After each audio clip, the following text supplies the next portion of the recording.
I probably set not. it up to where we should be going live on several different platforms. I think Twitch and YouTube at the same time. We'll need a pro account for Twitter. It looks like I'm being informed. Let's see if we can get rid of that and switch it out for Instagram Live. Sounds good. Boom, boom, boom, boom, boom, boom, boom, boom, boom, boom. We'll do that one next time. Boom, boom, boom, boom, boom, boom, boom, boom, boom, boom, boom, boom, boom. That's not the song I was doing. Sure it is. Not even a little bit. Bum, bum, bum, bum, bum, bum.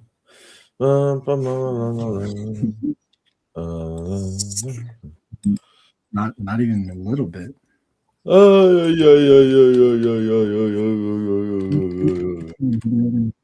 to the show.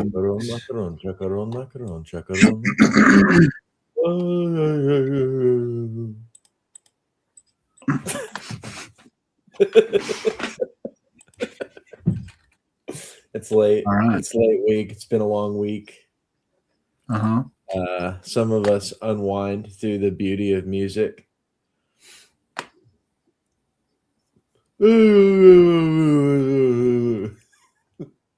Chigaron, chigaron, chigaron, chigaron.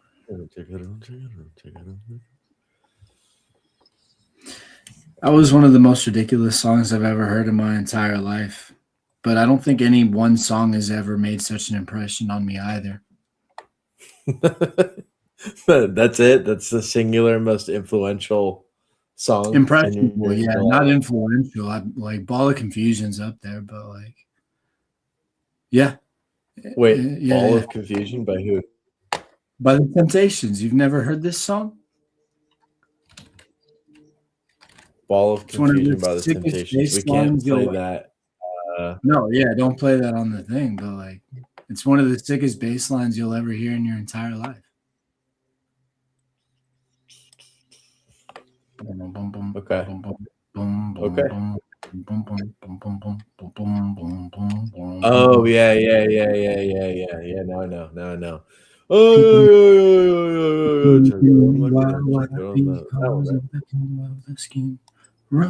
Run, but you sure can't hide.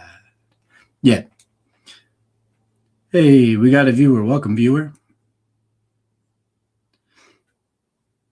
Unless it's Troy, you're frozen.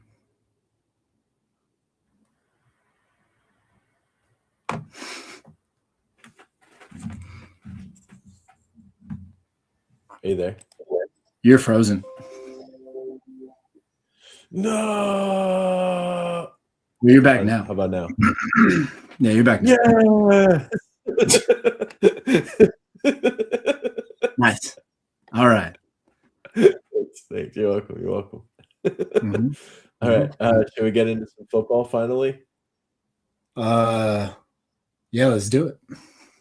All right, sweet. Not too dark. Phone up DraftKings. I think we're gonna do a couple of main tournament drafts. It's for $3 million up top. We've drafted a few teams so far. What would you call our style so far?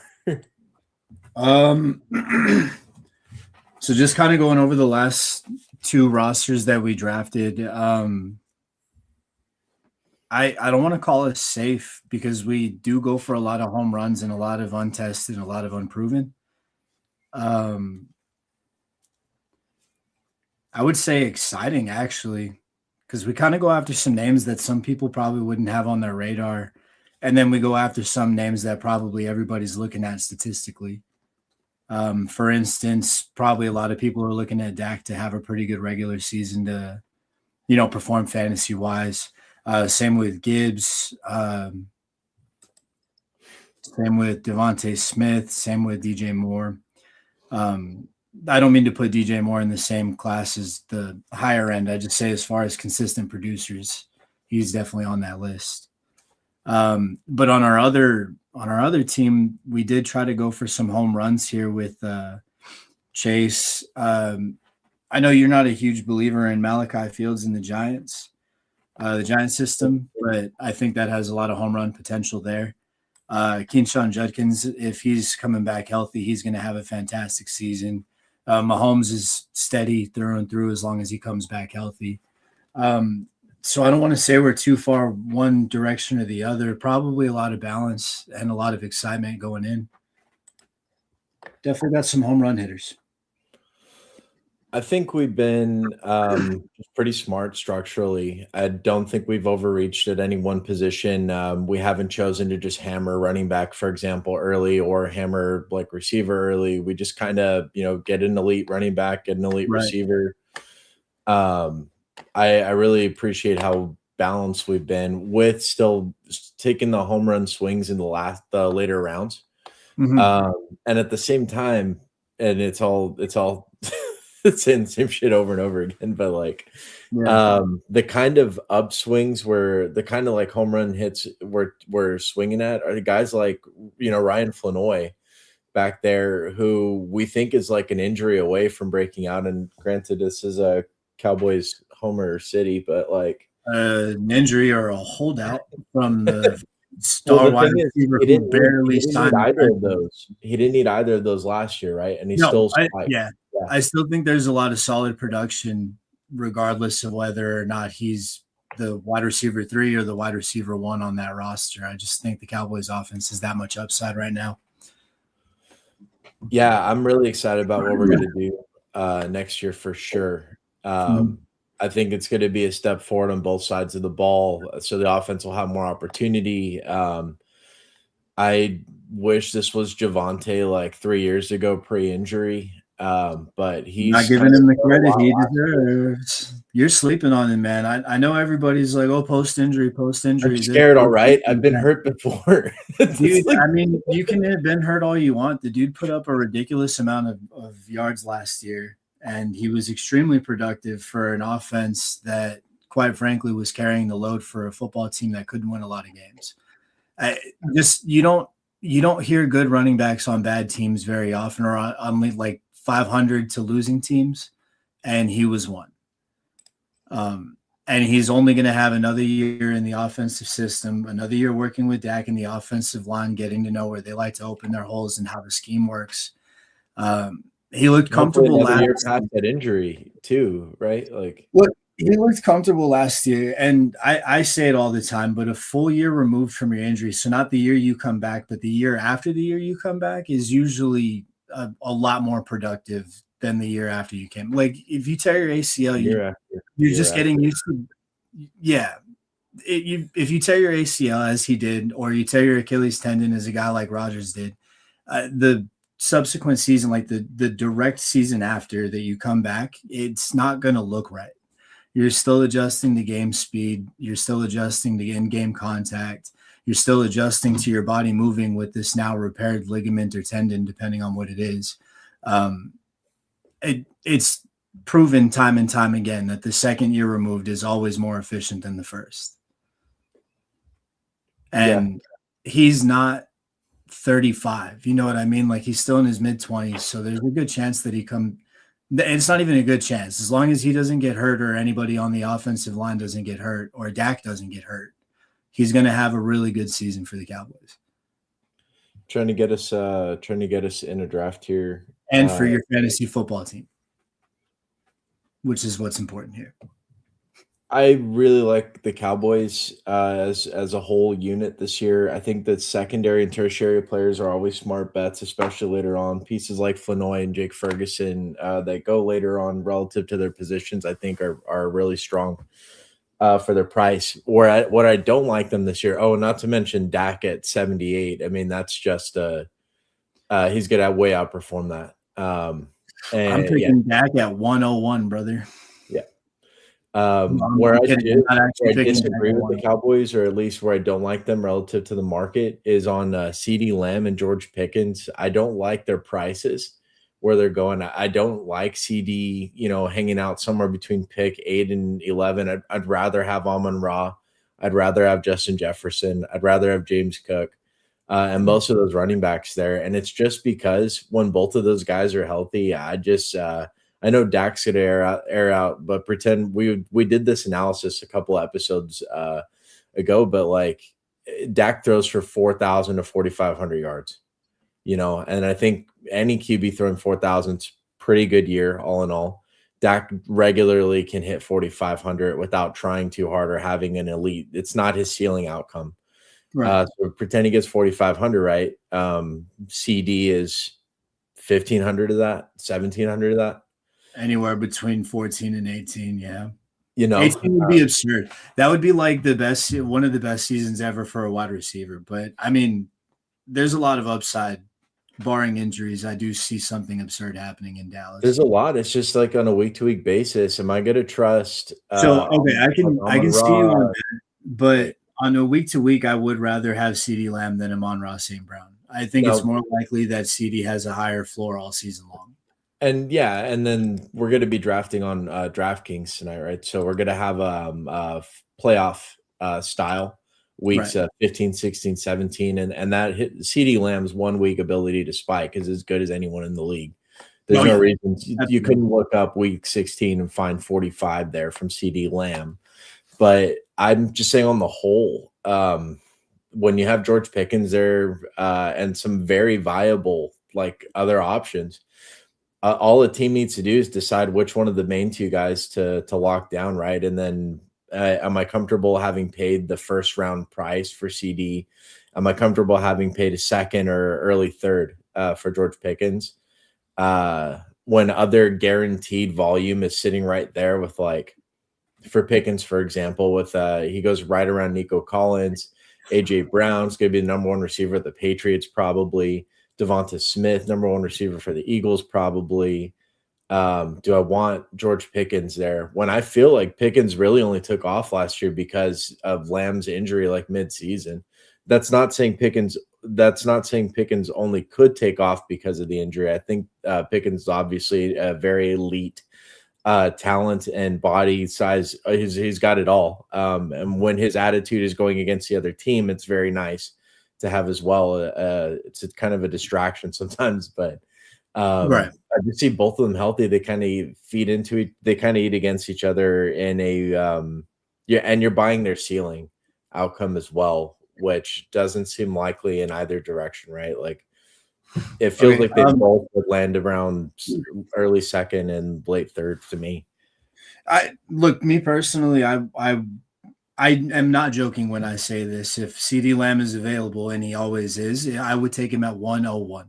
Like this, I understand your reservations about him and the Cowboys offense in general and how many mouths there are to feed. But the reality is he wears 88 for the Dallas Cowboys, which means he's going to get about 8 to 12 targets a game at least. And just going off, you mentioned a couple names, and Justin Jefferson being among them kind of upset me because last year in 17 games, he had 1,048 yards, and CD in 14 games had 1,077. So the upside with CD is there. I mean, and the best ability is availability, right? And Justin Jefferson played 17, CD only played 14. We but if we're got talking Jonathan Taylor, by the way. We're pick 7, it looks like. Okay, got you. So it's as far as upside goes, I truly and wholeheartedly believe that CD Lamb has it with the best of them. So if you are going receiver in the first round, he's as likely to pop as anybody else is. The market's kind of slid toward where I thought it would. Like he opened this summer or this winter, I guess. We were drafting back in January, right? But he opened there around like pick 7, pick 8, and he's kind of slid back. I think because people are realizing of this, there's a huge other mouth to feed there, and also just like there's been a lot of steam on Justin Jefferson. Jefferson used to open up like back here. You could grab like a Justin Jefferson and McCaffrey team or a Jefferson and Jonathan Taylor team back in January. And Jefferson's going earlier than CD now, and I think people are realizing the Vikings without People are Fucking fools. 9. People are fools, dog. But I mean, we're not going to sit here and act like Kyler Murray is a step up. Like I I'm not going think to he sit is, here and act. man. You can sit there and act like that if you want, but I'm not. Kyler Murray is not a step up from JJ McCarthy in any way. In That's any way. extreme. He doesn't, dude. He had to have a film clause in his contract, and he complained so hard that they removed it. Like I don't. He's Jamarcus Russell, but faster. I think he's a lot better. I don't know why people are buying so hard into the Kyler Murray hat. When we sat there and watched him run the exact offense he ran in college in the NFL, and he was terrible for a long time. They still let me put this. They still He managed had to get DeAndre Hopkins on Jefferson. his team, and he couldn't do anything with them. Like They it still, wasn't they even still a managed to get him to prolific passing 1,000 yards last year, despite 9 and despite God, who's the other guy that took like. But that's two my safeties, point. Is 2 Justin safeties. Jefferson isn't quarterback proof. If Oh, 1,000 hey, yards, we're on the clock real quick. We got Saquon. He's really Saquon. falling here. Yeah, he's really falling. Yeah. If Jeez. he's on the board, you take Saquon. You don't question it. You grab him. I think the ceiling floor outcomes there for him. He's just a little older and a little more prone to injury this year. In my paranoia, I guess. I was like, you're not basing that off of any fact at all. He played fantastic. Last year, he did slow down a little bit, and I really liked how Tank Bigsby was moving behind him. I'm not saying Tank Bigsby is a better running back than Saquon Barkley, but I am saying that I could see the Eagles kind of sharing the load a little more. That's kind of what any team does if they have a running back who they don't want to run into the ground before the playoffs hit. But Saquon's not going to have an off year in any way, and if he's sitting there in the second round, you should be taking Saquon.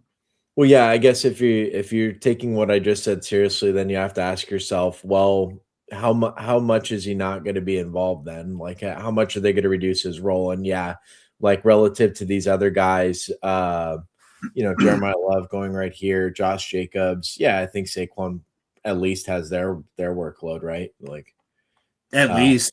Jeremiah Love really has the asterisk because we just don't know how good the Cardinals are going to be. We don't know if they're going to be able to keep the run game up for 4 quarters every game. Yeah. And they just paid Tyler Algier like a little more than normal backups. Yeah. So Tyler Algier is like James Conner. There's no way that dude's happy right now. I can't imagine that he the only reason he went, right? Exactly. Yeah. He went because he was sitting behind Bijan in Atlanta like a young prolific back, and lo and behold, he runs to a place and he looks like he has a starting job, and then with the number 3 overall pick, the Cardinals select a young prolific back. I think we talked about it yesterday, but you know what that is, right? Like the owner is supposedly a Notre Dame fan, and he kind of pressed his thumb heavily on the scale toward that pick. He's going to be glad he did. Jeremiah Love is an absolute stud.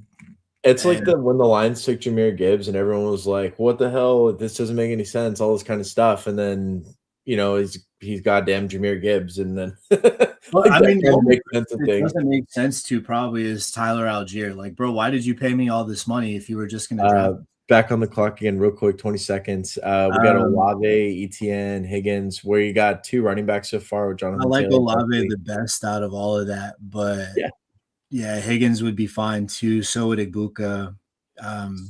Here, we just want a decent floor receiver, somebody who's going to get 8 to 10 targets, 6 to 10 targets a game. Both these guys can spike though. Both these guys can have. And that's what I'm saying. Like, receiver. And they do have high upside, but we are drafting wide receiver 2-ish range as our wide receiver 1. So pretty interesting. Assuming Burrow stays healthy, and assuming Olave and Jordan Tyson stay healthy, the receivers for the Saints. Who do you got just straight up between Olave and Higgins? It's probably Olave, right? I like Olave more, but I mean, being realistic about it, T. Higgins could have 1,200 yards as the wide receiver too if Joe Burrow is healthy and has a decent assume full season for the Bengals there. Yeah, full season, good offensive line. There's a good chance that guys like T. Higgins actually explode for a phenomenal season if you're able to get him in the 4th, 5th, 6th range. Yeah, I think I think the Bengals, if we just assume Burrow stays healthy, that defense hasn't gotten much better at all. I mean, It didn't look like it they got took better at some all. talent. I need to go Uh, back and look at what they did in the draft, but I don't remember being like blown away with what Cincinnati did. we just pretend they marginally improve, right? Just for the argument's sake, or Right. just to map it out. If they I don't were think they can worse take a last step. year, so Yeah. if they just find themselves as average, like it's probably going to be Bengals in the Super Bowl. Like, Burrow is so Yeah, much better at quarterback than anyone in the AFC, and I I'll take I him over. do, yeah. I do think it's Uh, an absurd gap difference between Joe Burrow and everybody else, but he doesn't get a chance to, you know, showcase any of it. that's me saying Patrick Mahomes is like the greatest to ever do it yesterday. But what I mean by that is like No, if I it's trust not one even close person, to that. if I trust Because one person to nail a pass, like under any circumstance, whether it's a routine throw or like the game is on the line in the Super Bowl, I know Burrow will deliver the best ball to where it needs to go.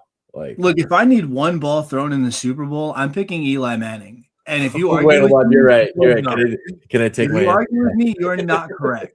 If you need one ball to hit one dude exactly where it needs to hit him one time in the Super Bowl, it's Eli Manning and nobody else. Got to be the helmet or no catch. Or a right down on the sideline, perfectly placed right over the shoulder in between two defenders so the receiver could toe tap and save his body.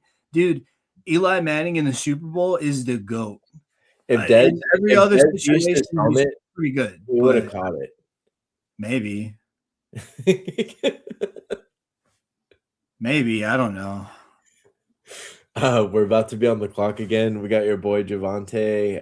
We got DJ Moore for one We of the receivers. should go pass catcher. If there's a solid, like a really great tight end right now, sure, but I don't see I it. think Loveland's off the board already. So yeah, that's pretty much DJ Moore is the only pass catcher here, unless we believe Devontae Adams can run back his 14 touchdowns. I'm going to start up DJ Moore for now, though. Yeah, I actually think just going upside, that's probably the best move here. Okay. You Um, think DJ Moore is upside this year? A lot of people are saying he's old. He's pretty much a gadget guy, for example, like Ben Johnson. That's all they were able to get out of him. Granted, he's look, still like Ben 200 Johnson runs a lot of yards last gadget year. plays, though. I think they have to for Caleb, to be honest. His downfield accuracy isn't that like consistent. And I don't Yeah, know. I have noticed that. But no, I'm not a I don't know. Calling DJ Moore a gadget player is like saying Dez was just a 50-50 receiver. DJ Like, Moore, like peak DJ Moore, I would never say that about, but I'm just saying how he was used last year. dude, but that's just Ben Johnson's offense. I mean, he was doing a ton of that in Detroit too. I mean, it's not like it doesn't work, it does, but it's just what he does. So Well, so I why are don't you want encouraged about DJ Moore this year then? You seem to sold on, yeah, go ahead. because he is the only pass catcher in Buffalo who has any kind of accolades or any kind of anything. He's the only one who's proved he could catch a ball on a consistent basis and run routes on a consistent basis And and play games they on a got consistent Keon basis. Coleman, they got Khalil Shakir, they got Look, I like Shakir a lot, but I if your best is option Cole catching Beasley the still ball is playing? Shakir, you got some trouble. No, Cole Beasley's not still playing. He's But I rapping would full time now. you do need a little sauce on the lineup though. You But gotta think of it, so. you do need a little sauce in the lineup. You can never have too much sauce in the lineup. Go get some Cole Beasley if you need him. But no, he's the only pass catcher in Buffalo. I don't. There's no other nice way to say that. Like there's Dawson Knox and Kincaid for Okay, sure. yeah. But I mean, how many times can you really throw to a tight end in a game? With Kincaid, I think he could actually compete for the largest target share on the team. The way Well, they that use could just him be is a just like a comfort really level big slot. with Josh Allen, though. Yeah, and Josh Allen likes his tight ends, but he always spreads the ball around anyways. But Mhm. I can just see DJ Moore having like at least twice as many touchdowns as the next guy on his team, other than James Cook, right? 20 seconds on the clock here. We got Luther Burden, who's fell quite a bit. I like, Judkins, your guy. mm, I like all these top four really. yeah, get Drake May off my fucking screen. Uh, I like for Roma Dunze. I don't know. Pick one. It's all I'm good. starting up Odunze, but this fall on Burden is pretty crazy. I wonder if we should have just taken him because we're not going to get that Well, price so we for him a lot. basically just kind of picked between the Chicago receivers. Like, Yeah, I yeah, don't and know. I that's think kind of Caleb has revealing a bit of too. a rapport with Odunze already. There's already something to work with. Plus, when he was healthy last year, before the injury last year, he had a fantastic season. It's tough, man. I didn't watch college football and Luther Burden was in there, but when he was a prospect, I watched a lot of his film, and he really is an elite talent. He has it. His junior year, I think he produced more than any other receiver in the nation, and then his senior year, the quarterback play fell off, and so does his play, for that matter. But then he gets into a system like Ben Johnson has, who's a guy who can design stuff for the caliber of player that he is and work with him. Now the problem was we alluded to earlier. So like last year was a lot of Caleb, but it was also that DJ Moore was on this team too, and it's really frustrating for me because I had a bunch of DJ Moore. I didn't anticipate Luther Burden having sort of the discipline and the acumen to get so involved in the offense. It's kind of foolish in hindsight, right? Because DJ Moore, I was almost the same argument to me of, well, DJ Moore is just getting older, I guess you should say. And Burden being selected out as the kind of prospect that he was, should have seen a little bit ahead of the curve there. That I need to focus on the other guy. And all that said, I still think Odunze is the best receiver on the team, like by a mile. I think that guy's a machine. I think he's going to be a professional for a long time, and I really think he's just had bad luck with injuries so far. But every time he's on the camera, that dude, his routes are clean. He has Yep. exactly what you need, and he's probably going to catch the ball. I just really got hurt last year, and that was it. And he still managed to put up a decent amount of points for as many games he's missed. With DJ Moore out of the picture, I think he's just going to be that much better. Certainly worth the price for me where he's going at right now, and an offense that we both like. I mean, we talked about Caleb Williams passing Mhm. extensively. I know Jadarian Price is high on your board. You think he's gonna be able to do a lot? If he's Um, there, I want him. But at the same time, we can look at another. Like, I mean, a tight end would be nice right now, but I don't know who's on the board as far as Tyler that. Warren. I don't know if you can see my screen too well. I can zoom in a bit.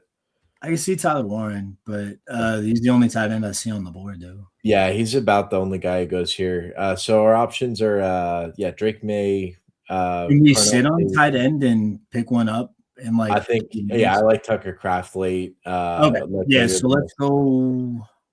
go Tyson, Chuba Hubbard, Daxon down here. Might be I a little like early. that. I don't think we'll be able to pick up another quarterback like that. Okay. Yeah, I'm Yeah. fine with Dak. Even though he's not stacked or anything, it doesn't matter to me there. I think he's gonna No, he's score got enough standalone value. 360 points Yeah. and we'll, wipe away our unstacked tiers with the piles of cash we're about to win with him. Yeah, so I like having a few unstacked rosters out there just to kind of. I mean, I know you don't like playing all the variables in that sense, but I think it gives you best chance to be able to get highest scorer in each individual category.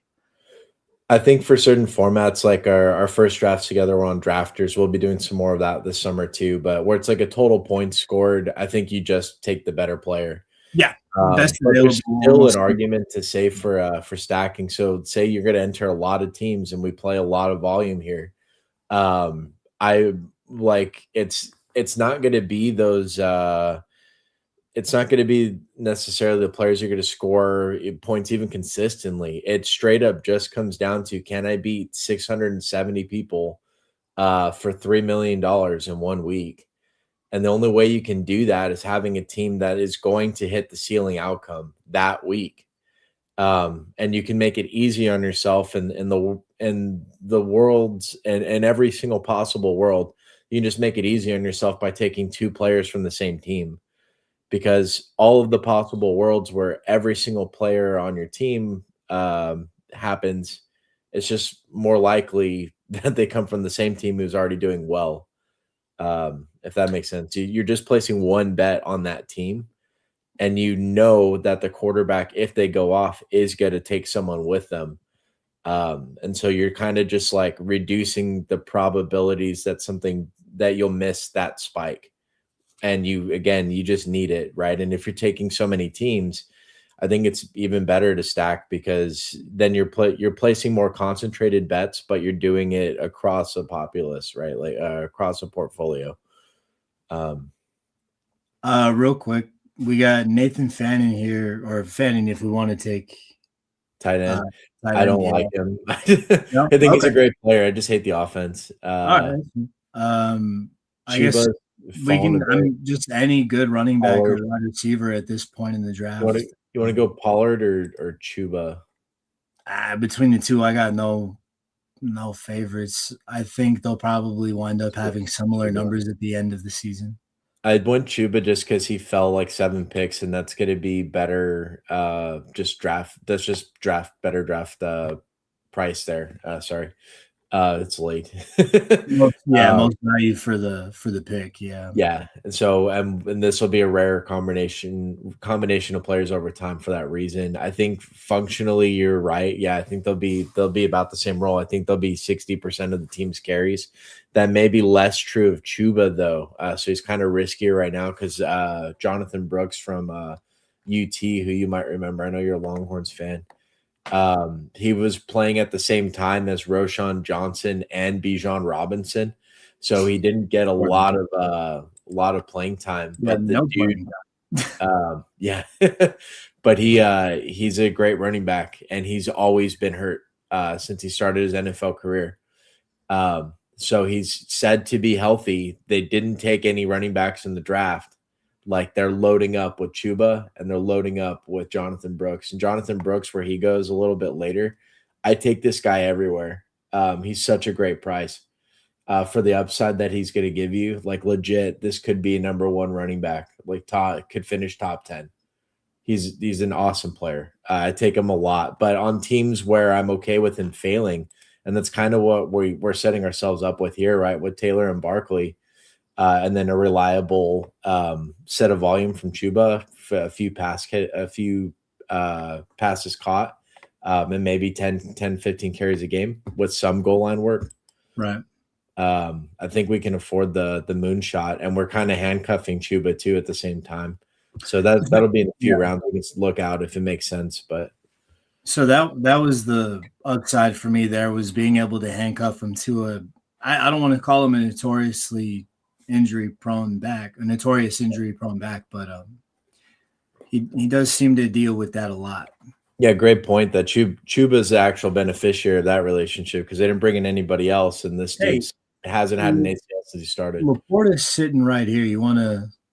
Yeah, you've been trying to get a tight end in for a bit. I do like Laporta. Kind of smacking us in the face. I mean, Kittle's sitting down there, but who knows if he's going to stay healthy this year? I think the latest reports are that he's targeting week 1. The thing about San Francisco's injury reports, though, is you just can't trust them. I don't trust them. You just can't. I don't trust anything about the 49ers. You can't. I don't trust Brock Purdy. I trust Kittle. I got to be honest. I do trust Kittle. He's a good guy. I actually love the players on their team. I like all their players except for their coach, and their beat reporters. And I actually love Shanahan. I think by default, he's amazing. I think he's probably the best coach in the league. I think by default, I have to hate every player who wears that jersey. Well, yeah, because I can't like them. Because your parents died in that gold mining accident. Yeah, they died in 1849. If only the prospector and the sheriff got there in time. I hate them. And that's why I cheer for the Cowboys, because the Cowboys raised us. Another example. On the prairie. Yeah, the Cowboys raised us. On the prairie. There ain't no farm. Partial to the Colts. Going town to town, robbing it like Cowboys do. Just sewing the chaps on, cheeks swinging in the breeze. Sometimes protecting the town, sometimes massacring the town. Depends on the town. Just like Cowboys. It's exactly like a cowboy. That's why the Redskins wanted to kill us, because we're bad people. They're called the Commanders now, by the way. Yeah, they need to change that back. All right. I mean, No, I'm all in. Like, I don't go and call them the Redskins when they're not the Redskins. I call them the Commanders. But this started as they were the Redskins, and that's why they want us dead, because we were better. I'm not touching that. Well, they might not want us dead. They might just want to beat us at football games. But you get my point.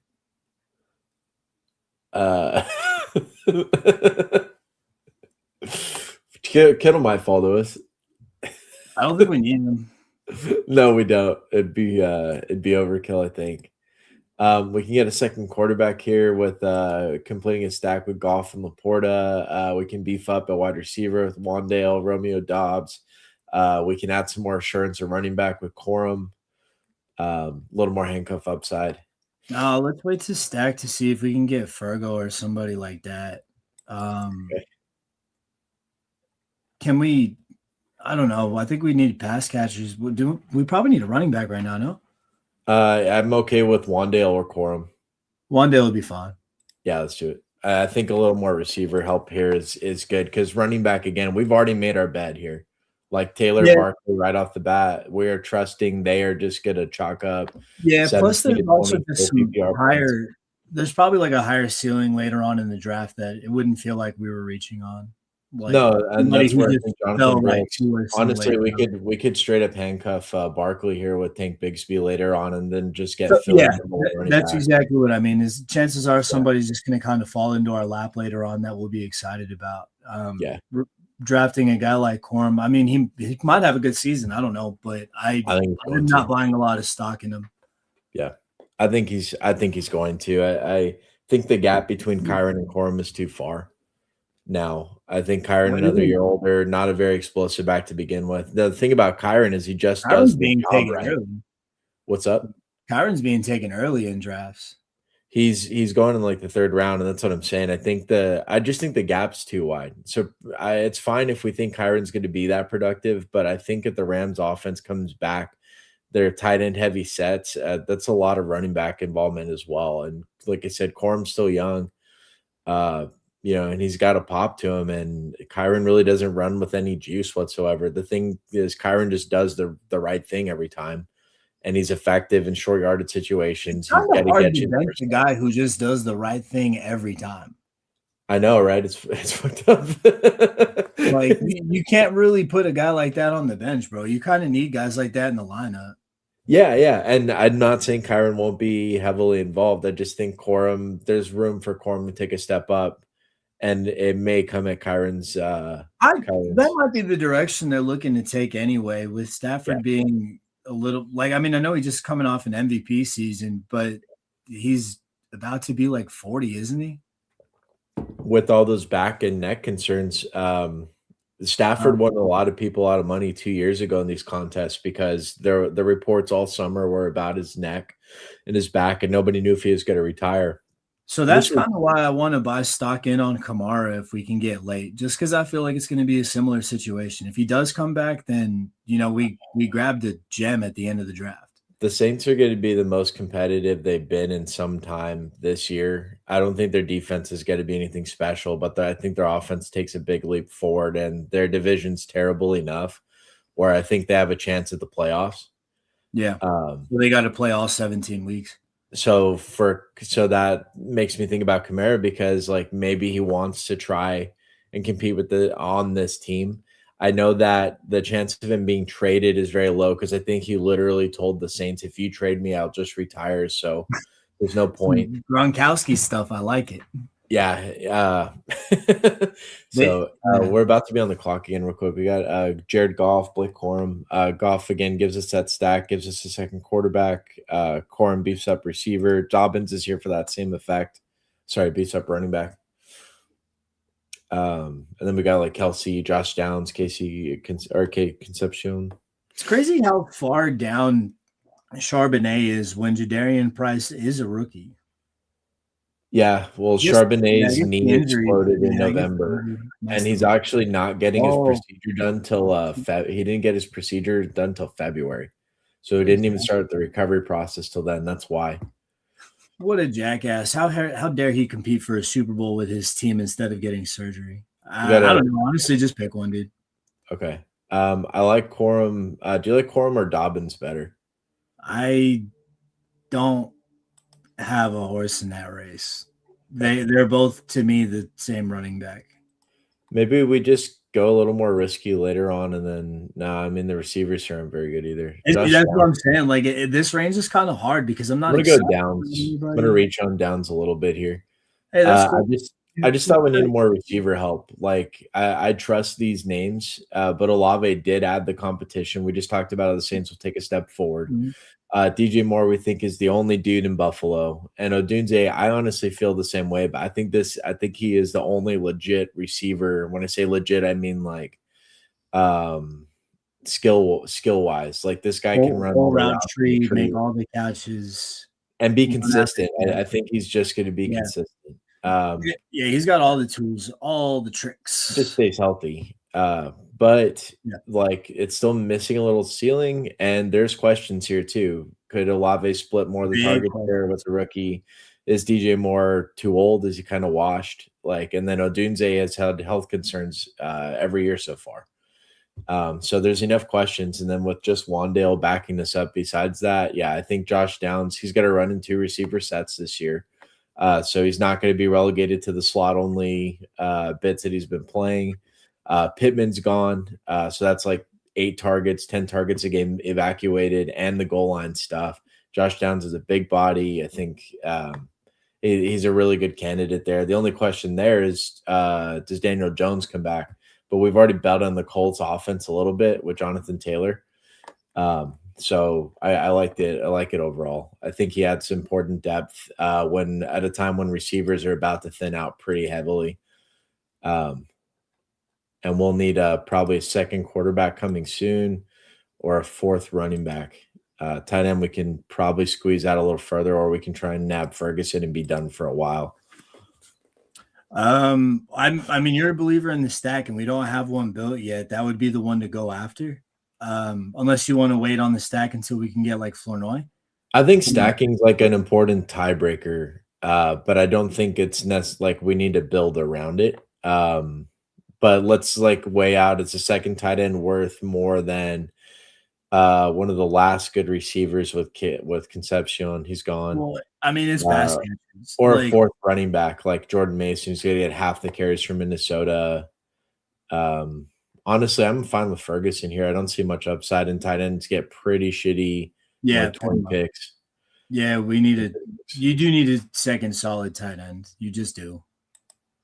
So it may be overreaching a little bit, but I'm fine with it Well, because the caliber of player that we're getting here instead is like Jordan Mason stands out. We could have got a second quarterback that could have been so that's what I'm important. thinking in this range. A second quarterback might make the most sense.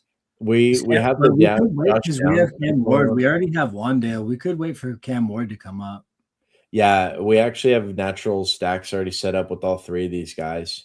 Yeah. We have pieces of all these offenses. Yeah. Um, So we can definitely wait on the second quarterback at least for another round or so.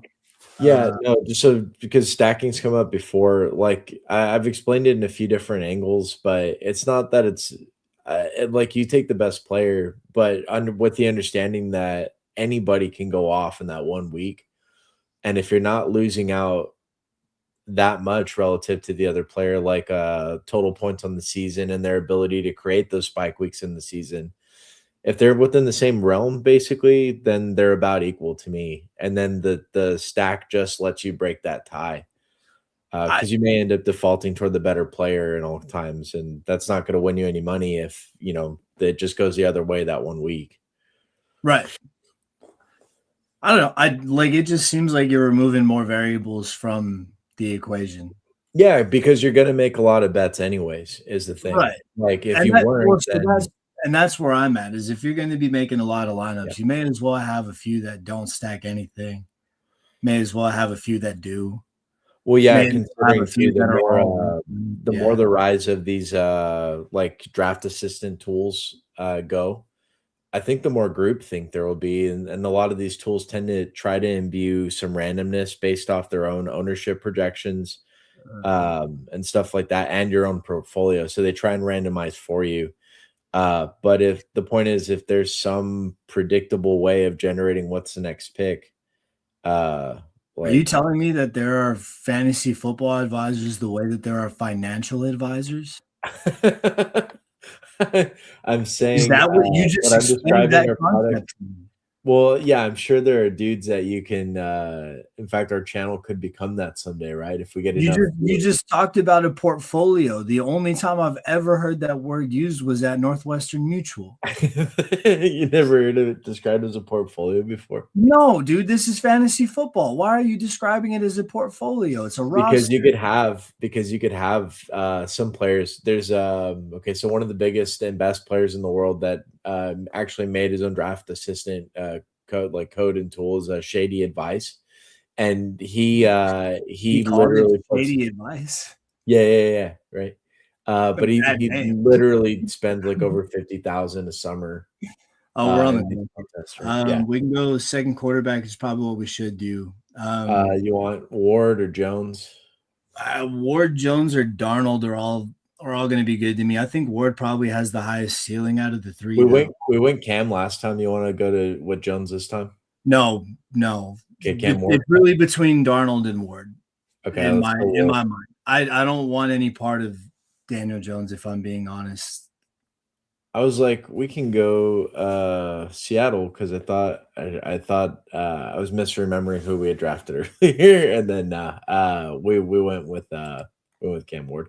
Cam Ward. It makes the most sense for our team if we're going to be going based off the stack, and also just based off the highest ceiling available at the position at that time. I'm a huge fan of everything that Tennessee did this offseason. I think that they're going to take a big step forward on offense, at least. And Cam Ward will be the catalyst of all of that. Hopefully his receivers can catch the ball, man. I watched a 5-minute video compilation of him throwing like perfect footballs and his receivers dropping it. And He was 5 minutes throwing for an it entire season is absurd. to like 30-year-old Calvin Ridley last year, who was hurt for a lot of it. Then these two rookies who I actually thought stepped up for the situation because there was no vets there that were taking over. So these rookies, Eli Giomanor from like Stanford, I think. Yeah. Just a big body, can catch downfield, but clearly not consistently. And then Chimere Dike, who I was super excited about this year. I had a bunch of them in the early season stuff.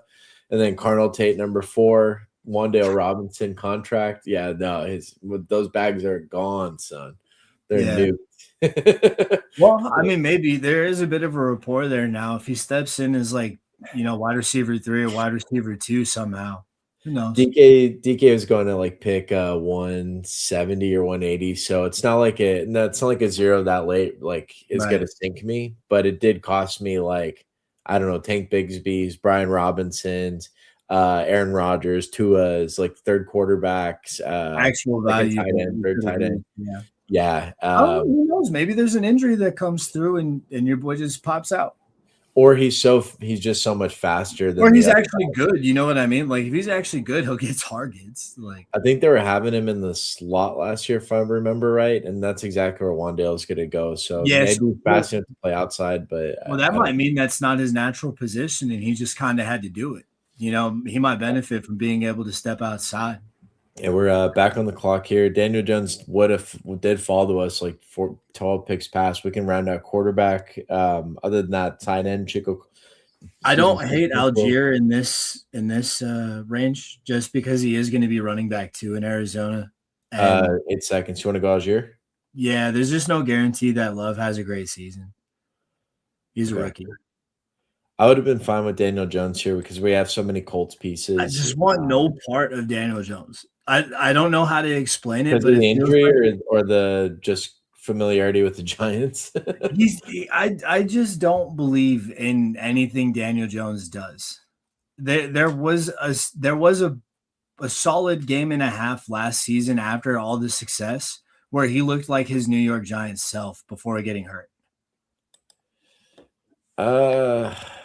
So it was kind of like maybe he benefited from the new system. Maybe he benefited from the change of scenery. Maybe people didn't know what he was going to put on film this time around, but it didn't last. And then he got hurt.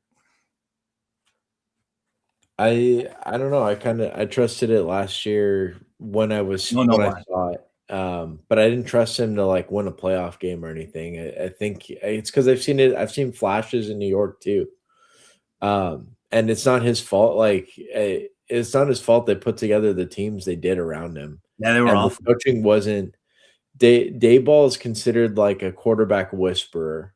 I don't know why. So maybe this is a point against Daniel Jones, right? If he wasn't able to succeed with Dayball, who's he going to succeed with?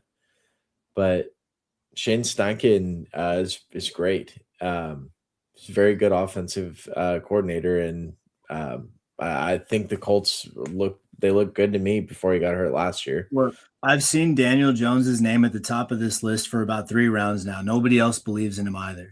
I think we should take him if he falls back. I mean, that's I his third quarterback with fine, upside. fine, but I don't want this. Hopefully, someone else takes him so we don't have to. Yes, that would be best case We scenario. could go fifth running back. That'd be very helpful here, actually. Tajay Spears stands out because of the Titans stack. We also have Brian Robinson. We can reach on Tank Bigsby. I'm completely fine with Bigsby anywhere after like pick 150 because of the upside he brings as a How handcuff. many more picks do we have? 3? No, DraftKings is a 20 round. So we have a lot more rounds here. 9, 11. All right, well, hurry up and pick. We have 9 seconds. Oh, no, wait, we're good. Who did we pick? No one yet. We got 20 seconds till our pick. Oh, we're there. Okay. Right, now we got 30 seconds. Daniel Jones just went. Oh, thank goodness. Yeah, right. It's all that build up. I like Schultz. We have 2 tight ends so far. Yeah. I like Schultz. I like You don't have to Robinson. steal me too hard on that. Okay. Yeah, Schultz, there's a pretty big teardrop after Schultz, even though I like waiting on that third tight end. But that's real value. Yeah, we have guys who can be the number 1 tight end in a week between Laporta and Ferguson, but I think all of these have consistency questions. I mean, I was saying earlier about CD Lamb has questionable floor sometimes because of the mouths to feed. Like Ferguson can easily get forgotten in a week. Yeah, on any week-to-week basis, Ferguson can be forgotten, but it won't last multiple weeks. Is the thing. No, and he'll still have a backdoor touchdown and like 4 catches for 30 yards or something on his worst. Yeah. Not his worst weeks because he doesn't get the touchdown. Performance will probably be like 3 catches for 35 yards or something like that. So you're still getting a 6.5 floor from his worst game. And if you have 2 other tight ends on the team who could potentially be tight end 1 on any given week, you're not missing that production week to week. What do you think's a better board here, by the way, for this guy? But then we can't see the players coming up, I guess. No, I can't see much. Yeah. Okay. We'll just switch back to the player view. We have how many picks left? 2? 20? No, we got plenty of picks left. I think there's like 6 more rounds at least. This is 6, 11. Yeah, 4th. So 6 more rounds. So normal structures are like 3, 6, 8, 3. That's considered like the golden balance structure. You can kind of get away with the 3, 5, 9, 3 if you went running back heavy like we did early on. And all the decent handcuffs at the end dry up. But so I think we can go anywhere here. I prefer running back if there's any good Robinson would be nice. Robinson or Bigsby is fine with me. Bigsby would be fine. I think we could probably wait 1 more round on Bigsby if you really wanted to. But you want to nab Robinson here? Yes. Do you want to go receiver or QB instead? No. Who's the quarterbacks right now? Rodgers is the last starter. I guess we could go Rodgers, but we don't know. Go Bigsby. Yeah, go Bigsby. All right. I think I got the Q in. Yep. Okay. That's great because that gives us the handcuff for the Saquon. Dude, that was the force. I meant to say Brian Robinson. Holy shit. Oh. I wanted to see that. That's happening for me. Oh, man.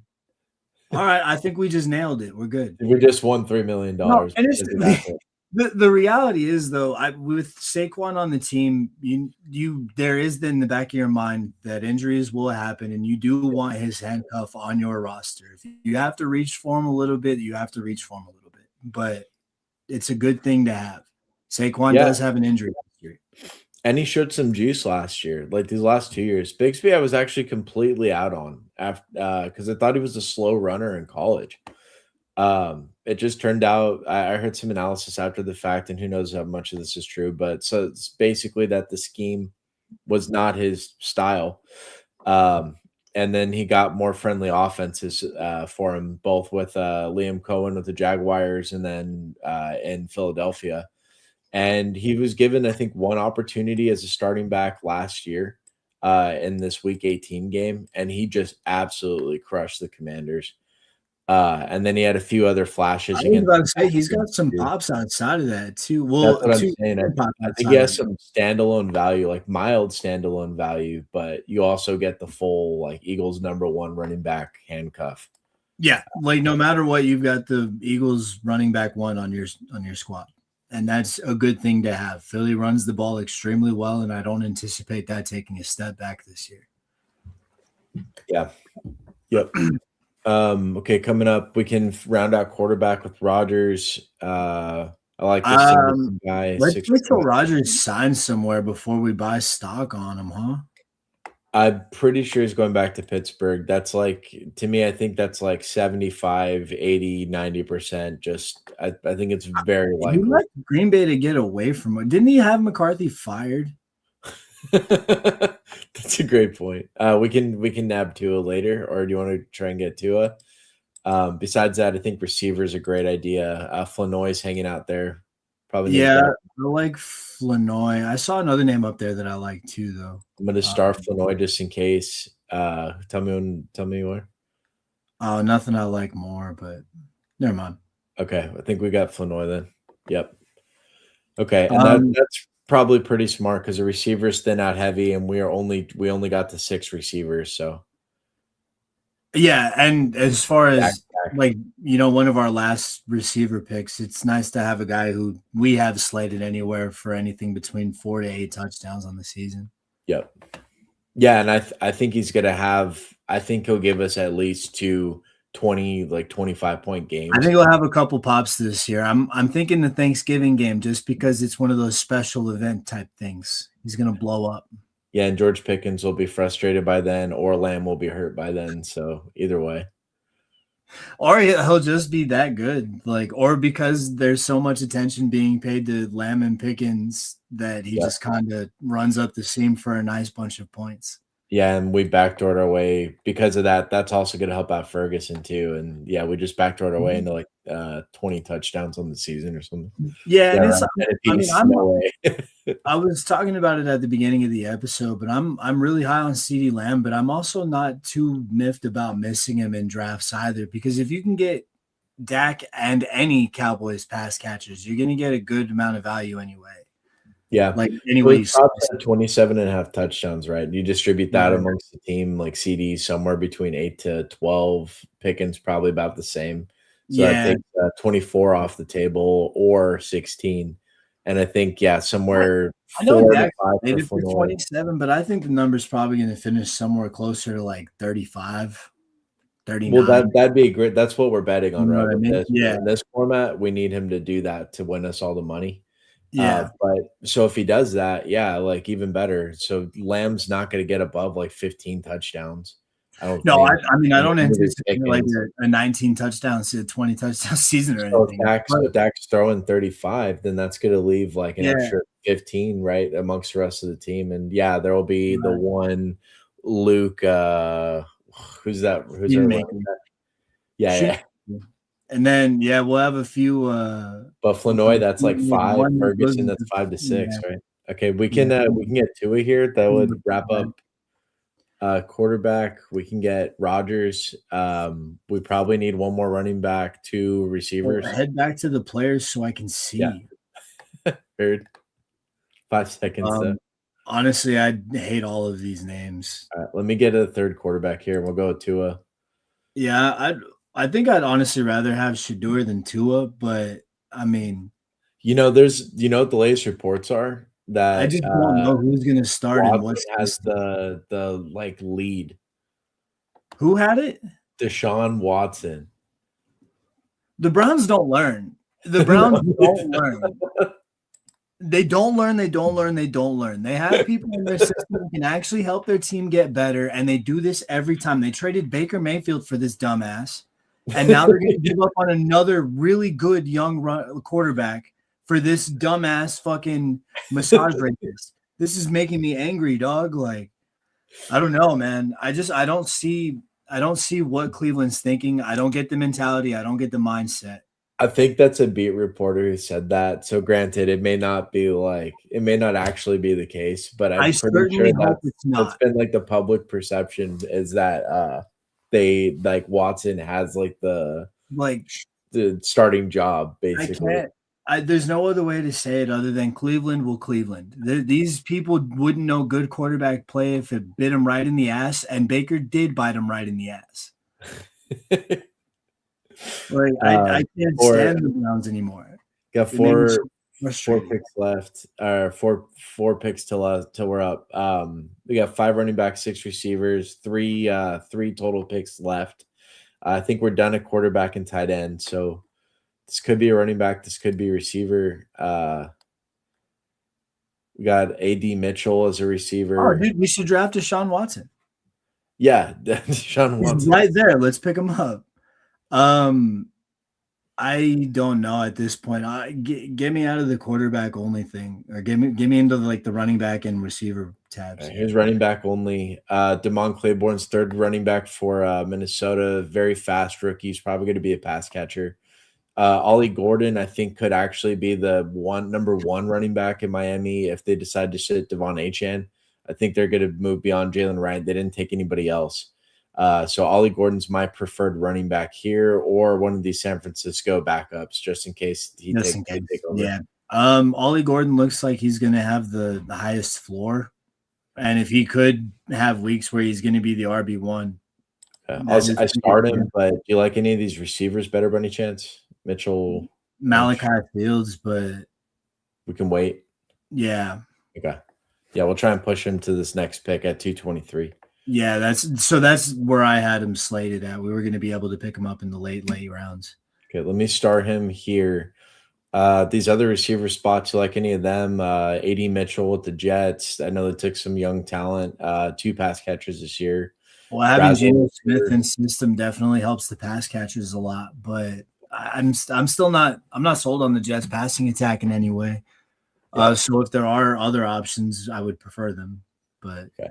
Yeah, Chris Brazzell is a huge, fast receiver out of Tennessee. His knocks are that he only lined up in one spot for like literally 95% of his snaps, outside wide receiver. So, and then he's a Tennessee receiver, so he's kind of got like the stink of how everybody else has been out of the university for the last like 5 years has been perceived as their one-trick ponies, system products, and they don't convert well to NFL play because they just can't they're not versatile enough. And Brazzell has all the athletic ability in the world, but who knows if he's going to have the same problems. I like your Malachi Fields. Oh, go ahead. Oh, well, I was just going to say in relation to Carolina, they run probably the closest to a college-style offense in the NFL. It's a ridiculous amount of shotgun, a ridiculous amount of quick screen slants, stuff like that. Not to say that it doesn't work or not to say that it can't be good, but that is to say that I think that a college-style receiver who doesn't translate well would probably translate pretty well to a Carolina offense anyway. Yeah, and he's gonna that third receiver is a role player no matter what, because Ted there as like the main power guy. Right. He's your 10 targets a game. And then the 2 running backs are the other story there. But that also means it's a wide vacuum at receiver. So I think he has all the opportunity and talent in the world. It just how they're going to use him, and we'll see how successful Carolina is as a whole. Around these other guys though. AD Mitchell can get open. AD Mitchell can play. He stands out when you watch him on film. He does drop passes seemingly a lot. And he's playing for the Jets. So I'm kind of scared, That's but the he big might be knock on great. him. That's got to be the big knock on him, right? You don't know how consistent the pass thrower is going to be for New York. You don't know how consistent the offensive line is going to be for New York. Yeah. So how do you buy in on their receivers? You know what I mean? So if Malachi Fields falls to us, we'll wrap him up here. If not, we got to go receiver these next two picks, anyways. It looks I'd be like. I'd be okay with going with Brazel if we had to, just because it offers an opportunity to have a dude who's in a system where there's kind of not a lot of other names. This guy Um, got a lot of hype this year in the I'd rather preseason. take He was I'd very rather have thorough. Malachi Fields just because I'm more secure in who he is as a player, and I do like the Giants' offense to take a good step forward. And outside of Neighbors, I don't know a whole lot about the Giants' receiving core. Yep. So neighbor's knee has multiple, like it's not just clean damage to one ligament, it's affecting other tendons. Okay, He's probably going to play this year at a high but, level. but The he'll only question is when he comes back. yeah, got The it. other receivers they added, I think Darnell Mooney is there now. I don't Uh, believe in anything about Mooney. Me neither. And then they vacated their true wide receiver one, Wandale Robinson. And of course, with neighbors not there, it's just pure vacuum Right, at receiver. Now and they did add Isaiah Likely, and this is the Harbaugh team. So Isaiah Likely is probably somewhere like 3 to could be 6 featured targets a pretty game. heavily. Yeah, Yeah, their other tight it's end, the likely. very young, athletic guy, Theo Johnson. I really liked him. They were calling him like mini Gronk. Dave Ball was like his rookie season. Just a guy Yeah, who's going to be we'll better over see. time. I'm not going to trust anything that guy says about anything. No, and then Dave Ball, and then the running backs too, right? We got Scatabo and Tyron Tracy, both who can actually do damage in the passing game. So there will Yeah, be more target competition. And Malachi Fields, like as I understand him as a player, he's probably not going to be like a CD Lamb. I think he strikes me more as like a DJ Moore. my comparison was going to be somewhere along the lines of Chris Olave, but Okay. yeah, like he runs all the routes, he makes all the catches. He can be the gadget guy if you need him to be the gadget guy. So I think of Olave as more of like a downfield guy, and Malachi Fields is like usage. I guess this is a product of Notre Dame, but I don't remember it It being that far downfield, like in well, Notre Dame at least. But he no, was massive in Georgia I State. mean Was there are like a lot of questions about CJ Carr's arm while he was there. The Malachi Fields didn't benefit from the best quarterback play. Let's say that. Um, but Carr was good enough. And when he was there, the thing that I really liked about Malachi the most was he was just a dog in the run game. yeah, that'll get him playing time in the NFL. So Like he'll just that's all the straight up opportunity. downfield play. And he's a third round draft pick, so he's obviously going to get a 10 lot of seconds on the consideration. clock here, by the way. Do you want to just get Brazel to round it up, or did you want to go another receiver? I like Ted Hurst a lot for the Is Bucks. Kamara still somehow there? No. Okay, yeah, we're good. Yeah, we got Brazel. Yeah. Okay. If Kamara was still somehow there, I would have loved to pick him up there. With our last pick, there's absolutely no downside on picking him up. You can afford a zero there because we have solid running backs in system. And if Yeah. he does play, then we got a home run in the last pick. Yeah, it's a team that's taking its home run shots, but we also have lots of high floor, high ceiling combos. So top to bottom, it's Dak Prescott, Jonathan Taylor, Saquon Barkley, Chris Olave, DJ Moore, Romo Dunze, Sam Laporta, Chuba Hubbard. Then on the bench, we got Wandale Robinson, Josh Downs, Jake Ferguson, Cam Ward, Tyler Algier, Dalton Schultz, Tank Bixby, Ryan Flanoy. Tua finishing at quarterback, Ollie Gordon to round out running back, and then two big swings with Malachi Fields and Chris Brazel, two monster athletes and good producers in college. But just the situations aren't great, to say the You do have a least. lot of question marks that go with them for sure. But Yeah, I believe in both offenses to at least have improved over the offseason. I don't think either one's going to be taking any steps back. yeah, yeah, that's fair. And to be fair to these players, I do think that Malachi Fields is going to be a big part of why the Giants offense looks a lot better going into next season. And I don't know much about Brazel, but I can imagine that if he has speed and he's got the ability to catch, he's going to find his way in the NFL. Yeah, we'll see. They, as far as I understand it, it's like the Tennessee offense is like a paint by numbers, like learning how to how to paint by numbers. Yeah, that's just a hard way to breathe. Versus, yeah, like an actual NFL offense is more like like a Sistine Chapel or something like that. Just So it's less of a work of art and more of a let's get results. this is fantastic. I had a feeling that advanced analytics was going to lead us to a point in time where we were kind of watching quote unquote cookie cutter football. Yeah. Like pretty much like we were going to be seeing 30 teams doing exactly the same thing and then only 2 teams doing something different. And those 2 teams are somehow always going to be in the Super Bowl because they're the only ones not going by cookie cutter offense or cookie cutter defense. We're already seeing it kind of happen in basketball where, most teams kind of run the exact same style of offense, jack up 45 threes and hope for the best. And advanced analytics was really at the forefront of that. So I don't like when teams run off of them is what I'm saying. So if you do have a team in offense that's doing that, it might be best to fade them a little bit, unless you see a guy who's like a CeeDee Lamb or Saquon in his prime, Alvin Kamara in his prime. Like if you see guys like that, go after them. But for now, it's pretty interesting. So I think there's 2 things that makes me think of are like, one, there are overarching trends throughout the NFL. So specifically, like right now, for instance, we're seeing running backs just kind of take over the game. Why is that happening? Well, these defenses are getting smaller and smaller to keep up with faster and faster players. So your average size back there went away from like the days when we were kids, and these dudes had these monster shoulder pads and they were all roiding up. And there was like 200, 220 pounds back there at like safety. And now you got these guys that are like 280-pound 5'9", linebacker 200, 5'9", 190. Yeah.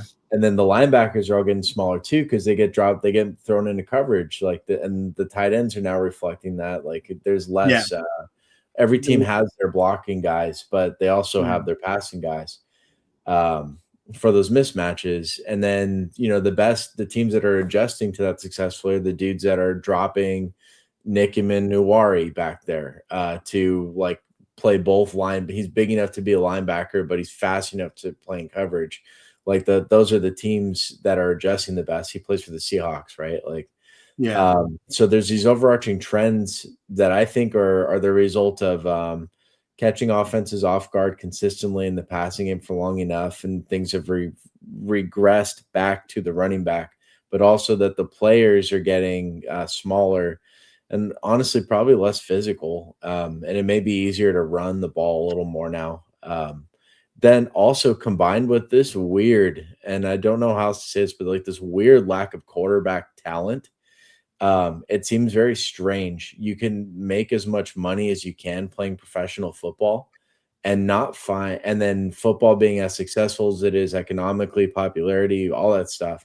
And we don't have 32 good people, like 32. There's never been 32 good quarterbacks in the NFL. But isn't that crazy? Like, how do you not have like 100 or like 1,000? Okay, but all the kids. Let's be realistic. There probably are 100 good quarterbacks in the NFL. NFL caliber, but whether or not those 100 quarterbacks found themselves in the situation where they're going to be best utilized to play football well, who knows? Yeah, there's also you don't have 32 good coaches. You definitely don't have 32 good head coaches. I'll tell you that. You have maybe 18 to 25 at most serviceable good coaches, and then maybe 4 really good head coaches in the NFL. And they're all good at like different things, but how many of those are good at developing talent to where you get these guys who aren't as like they're not polished, not out of the box Joe Burrow, right? Like, being able to get the most out of your players. Like Mike McCarthy won 1 Super Bowl with Aaron Rodgers. Yeah. What the hell is that?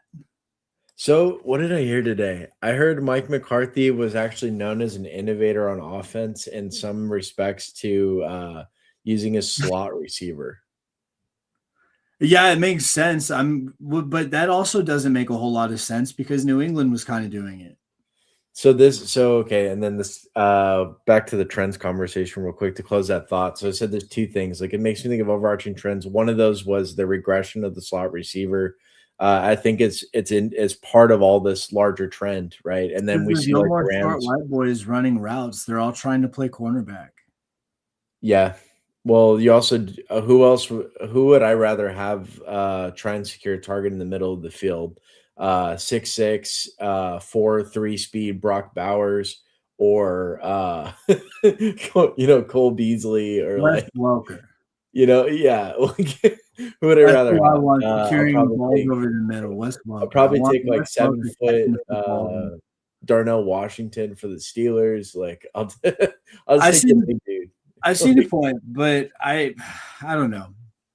I think teams getting away from niche players is kind of it gives you like a wild card nature too, though, right? Like it you don't know if you're going to be running or passing. And then someone else made this point. I think it was Rich Rebar with a Sharp Football Analysis, but he basically said like teams aren't going to game plan for Colby Parkinson going out 30 yards or Jake Ferguson for the same team or not Jake Ferguson, Tyler Ferguson yeah. same team. He's like a sincere downfield threat at tight end, and he's like the second tight end on the depth chart, or the third tight end on the depth chart, and a rookie. And how are you supposed to prevent all this stuff? Meanwhile, Puka and Devontae are tearing you up on the outside, and Puka all over the field, right? Like, so it gives you the wild card. But what I was going to say, because this wrapped up the earlier point about innovation on offense. Two teams are taking this tight end heavy approach. They've revealed their hand in the draft, right? And that is the Rams doubling down. They added a fifth tight end to their roster. They're probably going to cut some. They re-signed Higbee for no reason. They have Parkinson, who caught like 8 touchdowns last year. We just mentioned Ferguson, who's like a downfield young threat. I think he'll be there to stay. And then they took Max Clare out of Ohio State, who was prolific, I think, at Penn State before he transferred. He just went to the best school for him, but then he competed along two of the best receivers in the nation. Yeah. Um, so he's got his targets went back. But my point is that dude can play, and he just signed with the Rams, so they doubled down. The other thing is that didn't make any fucking sense. So Jaguars took 2 tight ends in the draft. I think it was like round 2 and round 3. Hey, they're building. I don't know What what the they're hell? building, but they're building. They're sure, but they're leaning into this offense stuff, and so we're talking about the innovation. Like they're leaning into this tight end trend, and I think this is the extreme end of it. You mean the tight trend? The tight end trend. The tight trend. The tight trend. Yeah, they're leaning into the tight trend. Jonathan Taylor somehow fell to 9. Do you want to nab him here, or do you want to go Jefferson, St. Brown? I want no part of Justin Jefferson until they get a real quarterback in Minnesota. I'm taking him everywhere, dude. He's awesome. Jonathan Taylor. All right, yeah. we got Taylor back-to-back drafts. Taylor will be fine. Let's see if we recognize any names in these that we're competing against. Sometimes you end up with some pretty big names. Not today. I'll tell you what, whoever drafts Justin Jefferson in the first round is going to be very disappointed with the results. Yeah, I'm ready to be hurt again, man. I'm ready. Okay, Kyle Pitts lover, we're not doing this with Justin Jefferson. Kyle Pitts won me a lot of money last year, okay? He got my team to the finals, a week 16, 48-point game, sir. Oh, yeah, I forgot about that. Maybe Kyle Pitts did great pick last year. And he's a good pick again this year, too. No, he's not. Yeah, he is. Number 2 receiver on the Falcons, boy. He's a bad pick this year. There are 20 other tight ends I would have. Not a bad pick. He's going where Laporte is going. He's going in against other convoluted offenses. He's probably going to be the second receiver with 20 other tight ends than Kyle Pitts anywhere near my roster. That's real life. You gotta sink into the pit a little bit. You gotta sink into the pit. All right. As much as I hate this, if Justin Jefferson slips to us, we do have to take him. He's gone now. Okay. If James Cook falls to us at 16, that'd be awesome. He's not going to be there though. Not from a Browns fan. The Browns fan took the running back surprise. We could just repeat and go Saquon. Between these guys, I like Kenneth Walker the best. New offense, I'm not a fan, but it is Kansas City. But it is Kansas City, so I'm not a fan. He only went there because they promised him it wasn't going to be a Charbonnet split. Well, I know it's not going to be a split. I just don't trust him to run the ball well. You can So do whoever you want here, to be honest. I'm gonna queue up Walker because it sounded like you don't carry their weight. But who did you want? Like, who do you think's gonna score the most points out of those three? Oh, out of those three, it's going to be Saquon, as long Yeah, as he doesn't get hurt. But yeah, assuming health. yeah, Now, but I are don't. you factoring in 17 games for HN, or do you think they're gonna pull him or try and trade him? I just don't believe in anything about Miami. Let me try and give a quick Starting bull case for quarterback them. Quinn Ewers I right mean, now. I heard this earlier, these kind of like piecemeal points earlier about Miami, and it did interest me because I've been writing them off. I'm like Malik Willis, yeah, he took a step forward last year, kind of sucks still. But they doubled down on their offensive line. They have, I think, the two biggest tackles in the NFL, if I'm not mistaken, or something like that. Biggest doesn't Uh, mean good. what's that? Do they have the two goodest tackles in the league, or are they That's just the biggest. I'd say goodest. But the point yeah, is, that's they, what I'm they saying. Like drafted. the two biggest doesn't do Hey, shit they for they one team, reinvested offensive line. So right? maybe on paper, Malik Willis gets a little more time, or at least some solid running lanes, right? Well, I Uh, mean, logically, those dudes could definitely stick their arms out further than whoever would, in theory, otherwise be there. The revolving door they would otherwise have there. So so you still maybe got it still got helps. HN, Maybe it doesn't. I still don't got like HN. anything about Miami. Let's see who else. So they shipped out Waddle, right? But the two receivers they added the back end of this draft, one of them is considered by a lot a top one round talent. Like he could have been picked in the first round had he not gotten hurt. And that's Chris Bell. He may be joining the team like back maybe halfway through the season, up to halfway through, if not later. But if he does play this year, I think there's enough talent there where they've got a legit number one receiver back in the fold. Malik Washington can carry water as a receiver. He's very shifty and made a lot of plays, a lot of speed. And then they have another, I think it's like Chambers as another late receiver for them, another rookie, but I think he can step up too. And then tight end, they have Greg Dulcich, who is actually a very good tight end receiving prospect. Started to scroll all the way down for Chambers, but I want to stay focused on our picks Too coming up. far. Yeah, we have picks. So like I think they have a path to be the 30th worst at offense in the NFL instead of being the 32nd, guaranteed. That's a step forward. Yeah. No, You they're always going to want be to the dress up these 32nd rookies and best stuff, and it defense. turns out they're all just gonna suck anyways. And Malik Willis is probably gonna be worse than he was last year. In this range, I like Smitty the best, probably. Yeah, me Especially too. if we went receiver or we went running back twice. Yeah, and we just took Olave last round, so I'm cool with Devontae here. Yeah, we are buying a lot of Devontae though. We I'm in. should buy it. Buy I'm it in. again. Yeah, Yeah, I'm buy it in. again. I I shouldn't be questioning Devontae Smith. That If dude I'm gonna brings. get hurt from him, I'm gonna get hurt. Like realistically, I think he had like 180 full PPR points last year or something, but he's got just as much ceiling as any of these dudes around here. Now that AJ Brown's gone, he's probably going to be getting like Wait, 8 to is 10 AJ targets. Brown actually gone yet? We should stop saying that Oh, until to he's me, back. I'm gonna say that, and I'll just let time prove me correct because it's gonna happen. They brought in three receivers this like before the draft, I think. Like two receivers before the draft with Hollywood Brown and Dontavian Wicks. Hollywood Brown, like the vet move, like let's stabilize things, and then Dontavian Wicks is like the younger upside play. And that's a little bit of a stretch, like upside, but we've seen it from Wicks just last season. Like he had a 40-point game last season. The dude can play on the outside. He can be the big body AJ Brown was. He's just not as elite speed or strength. Right. I am also reading now that AJ Brown. It almost looks like a foregone conclusion that he's going to end up in New England post Yeah. June 1st. Hey, you want to go ETN here? Higgins, Zay? For a second. No, Zay. T's fine. Shit. I didn't get him. We got ETN. We should not have gone running back there. Hey, sorry, I missed the Especially not a Jaguars running back. Yeah, I think he'll He be all doesn't play right. there anymore, does he? Please No, tell he's me. in New Orleans now. He's in New Orleans. Okay. All right. That might not be better, especially if Kamara does come back.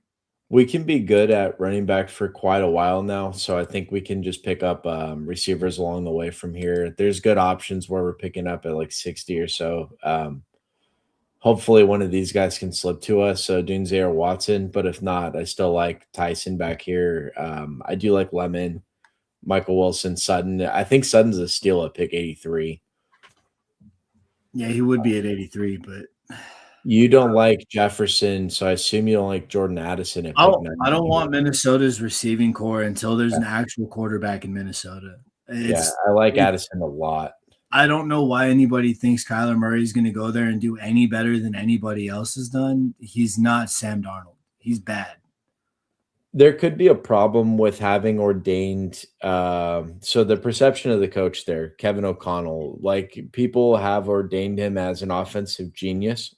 And the defense with Brian Flores there is going to create turnovers and put the offense in good situations a lot.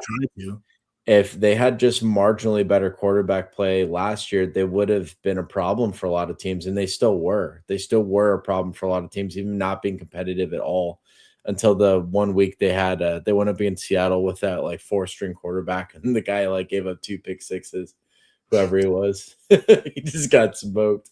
That was the easiest like defensive touchdown bet you could place that week. That was great. Yeah, you just kind of knew Seattle was going to make them look foolish. It was awesome. I can't remember his name, but he was good for my walks. Thank you. But I just my only point with the Vikings is like if they just went from what they were last year to the 20th best offense, and their receivers still had like decent seasons, for a team that couldn't move the ball downfield at all or get the ball downfield, they were like okay, and I like not relative to the price you paid for those guys in these drafts, but they were okay from like a real life perspective. And I just think that fantasy wise, they'll be strong plays, much stronger plays this year. I think you're buying their floor is what I'm trying to say. The problem is I don't think they have a floor. Like I think there's no floor. I think Kyler Murray makes the offense worse. I just think you're being too hard on Kyler. I don't at all. I don't. I've tried to buy in on Kyler Murray for forever, and it just got worse and worse and worse as the seasons went on. They brought help in, and it got worse. Then the help left, and it got even worse, which is expected because the help left. But he's not good. When you have to put a film clause in a quarterback's contract, he's not good. If you have to put a film clause in a quarterback's contract, the dude has failed at his job. He doesn't deserve another contract. We're about to be on the clock here. I like your point though. Okay, Jameson Williams, McLaurin stand out. We need receiver help. We can also go Dunze. It's fine with me. Watson. I like McLaurin if he's going. Just went. So Dunze, Jameson Williams, Watson. No, Dunze is the only one I believe in. Yeah, I'm fine going back to back drafts with the Dunze and Watson could have a good season, but I'm not willing to bet that Jordan Love plays all 17. Wait, you think like he's a bench risk? No, I think Jordan Love could get hurt. Oh, that's weird. Really? Got hurt last year. Well, yeah, but like I think out of all he's more of a pocket passer. I don't think he's very likely to get hurt. Let me check this out. Before I say something that is not true, let me check this out real quick. All right. So we're on the clock in 2 picks. If Montgomery falls to us next pick, I know there'll be 4 running backs, but that is a steal at this price. We also have Christian Watson we can throw in there as our 3rd receiver. If you're not a believer in him, I think he's as good as any of these receivers later on. We can probably just pick 2 out of these later rounds and then just shore up running back like here and now. In 2024, Jordan Love had an MCL knee Got 5 sprain. seconds. You want me to get Just Montgomery? pick one. Just Okay. pick one. I'm doing something. Yeah, let's go Montgomery. It better not have been Watson. Nope. We're going Okay. Montgomery. Okay. All right, sounds good. I think that's a good pick. So he's played through a lot of the injuries that he's had, but he's had a lot of them. Yep. Last year, so there's supposed to be like a changing of the guard last year, injury wise. Apparently, he went to a specialty clinic. His main problem was that he was very off balanced. Like one of his legs was reported to be like 20% larger than the other one or something.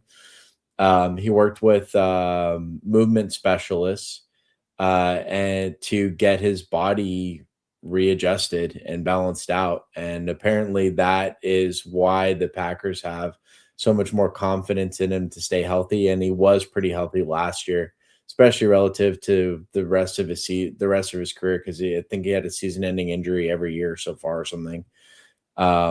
This last year was the only exception. And more importantly, the Packers' actual roster moves cement the feeling that they think they can roll with the guys they have there, just the three.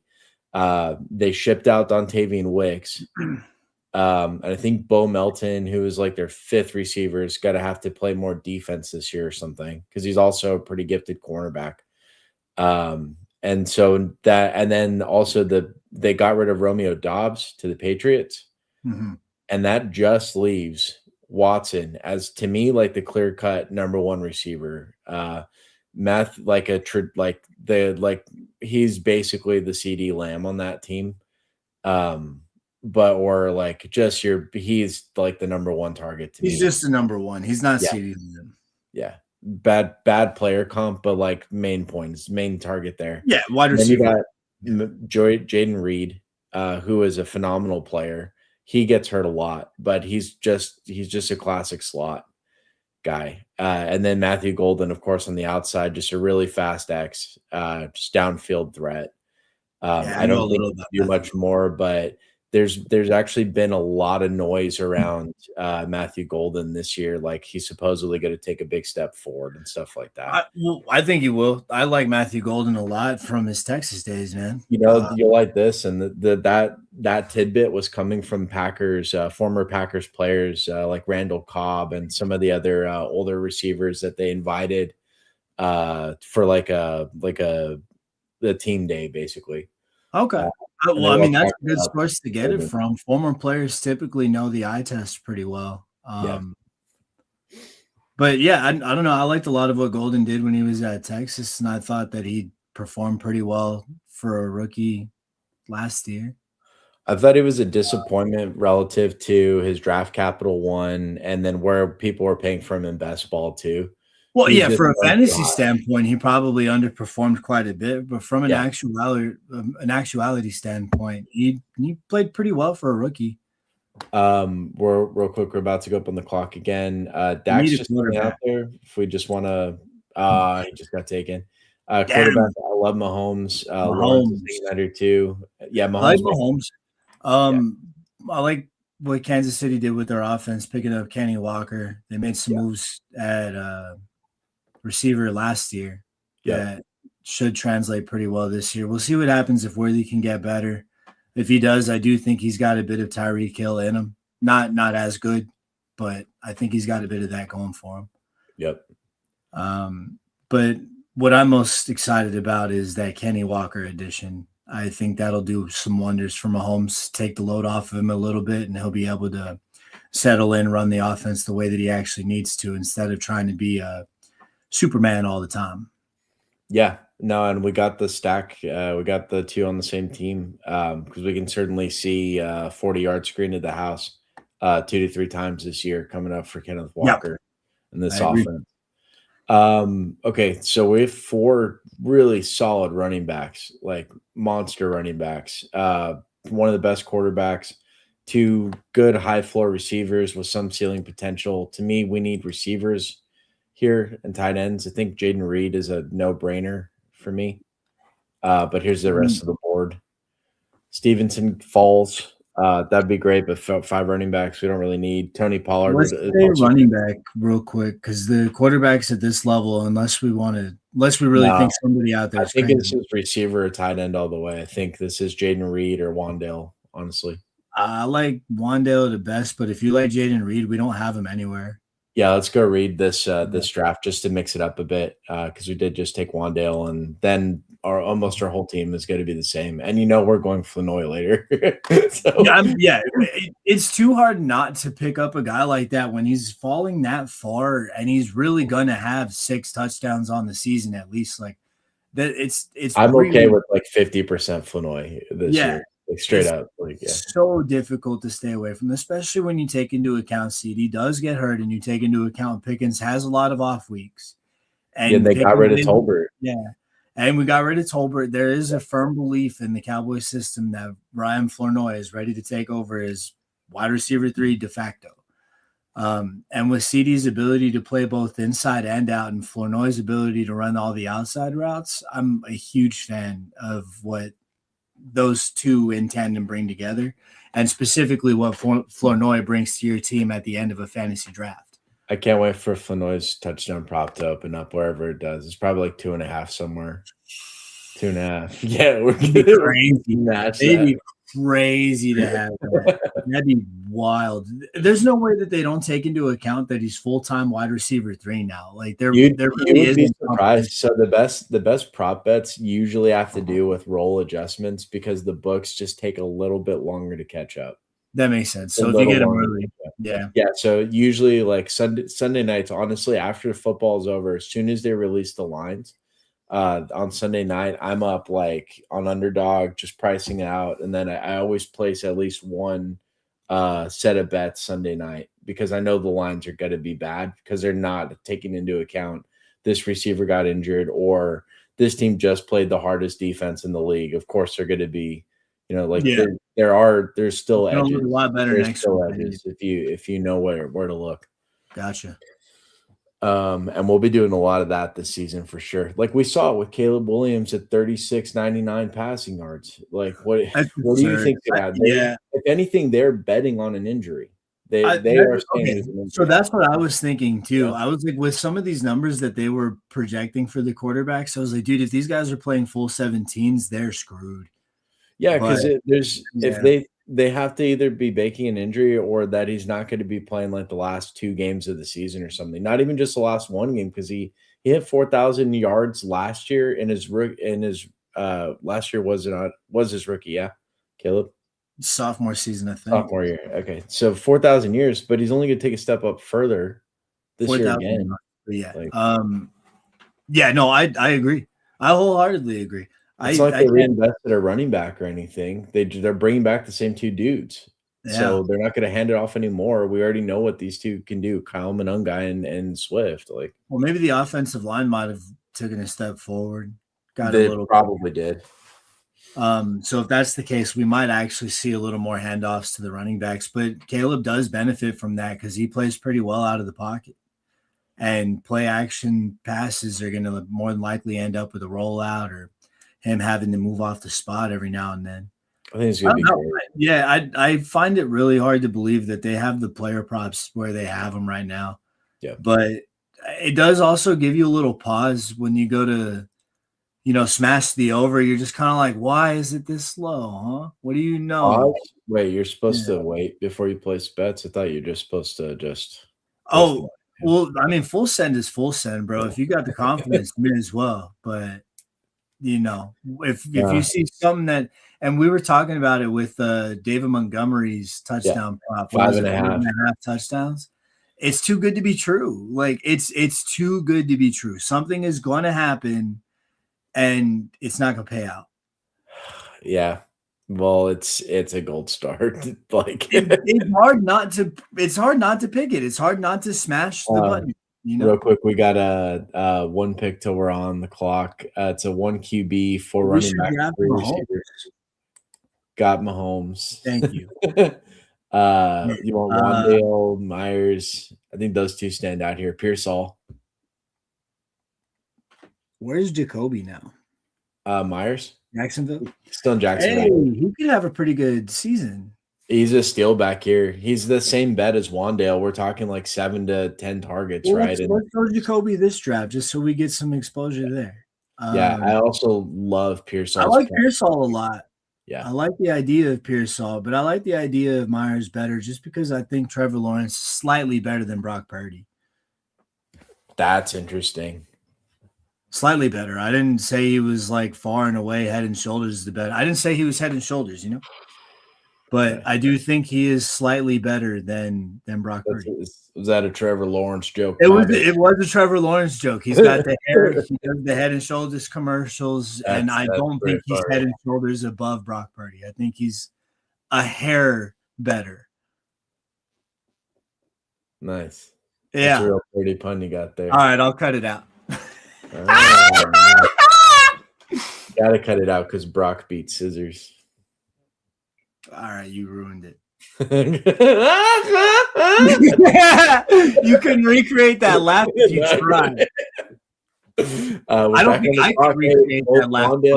Both Wandale and Pearsall fell to us. Same thing with Michael Pittman. So this is Wow. this All right, I will help don't us really round want out those Michael receivers. Pittman. I'm not a fan of Michael Pittman. I don't want him. But All Pearsall would be questionable. cool.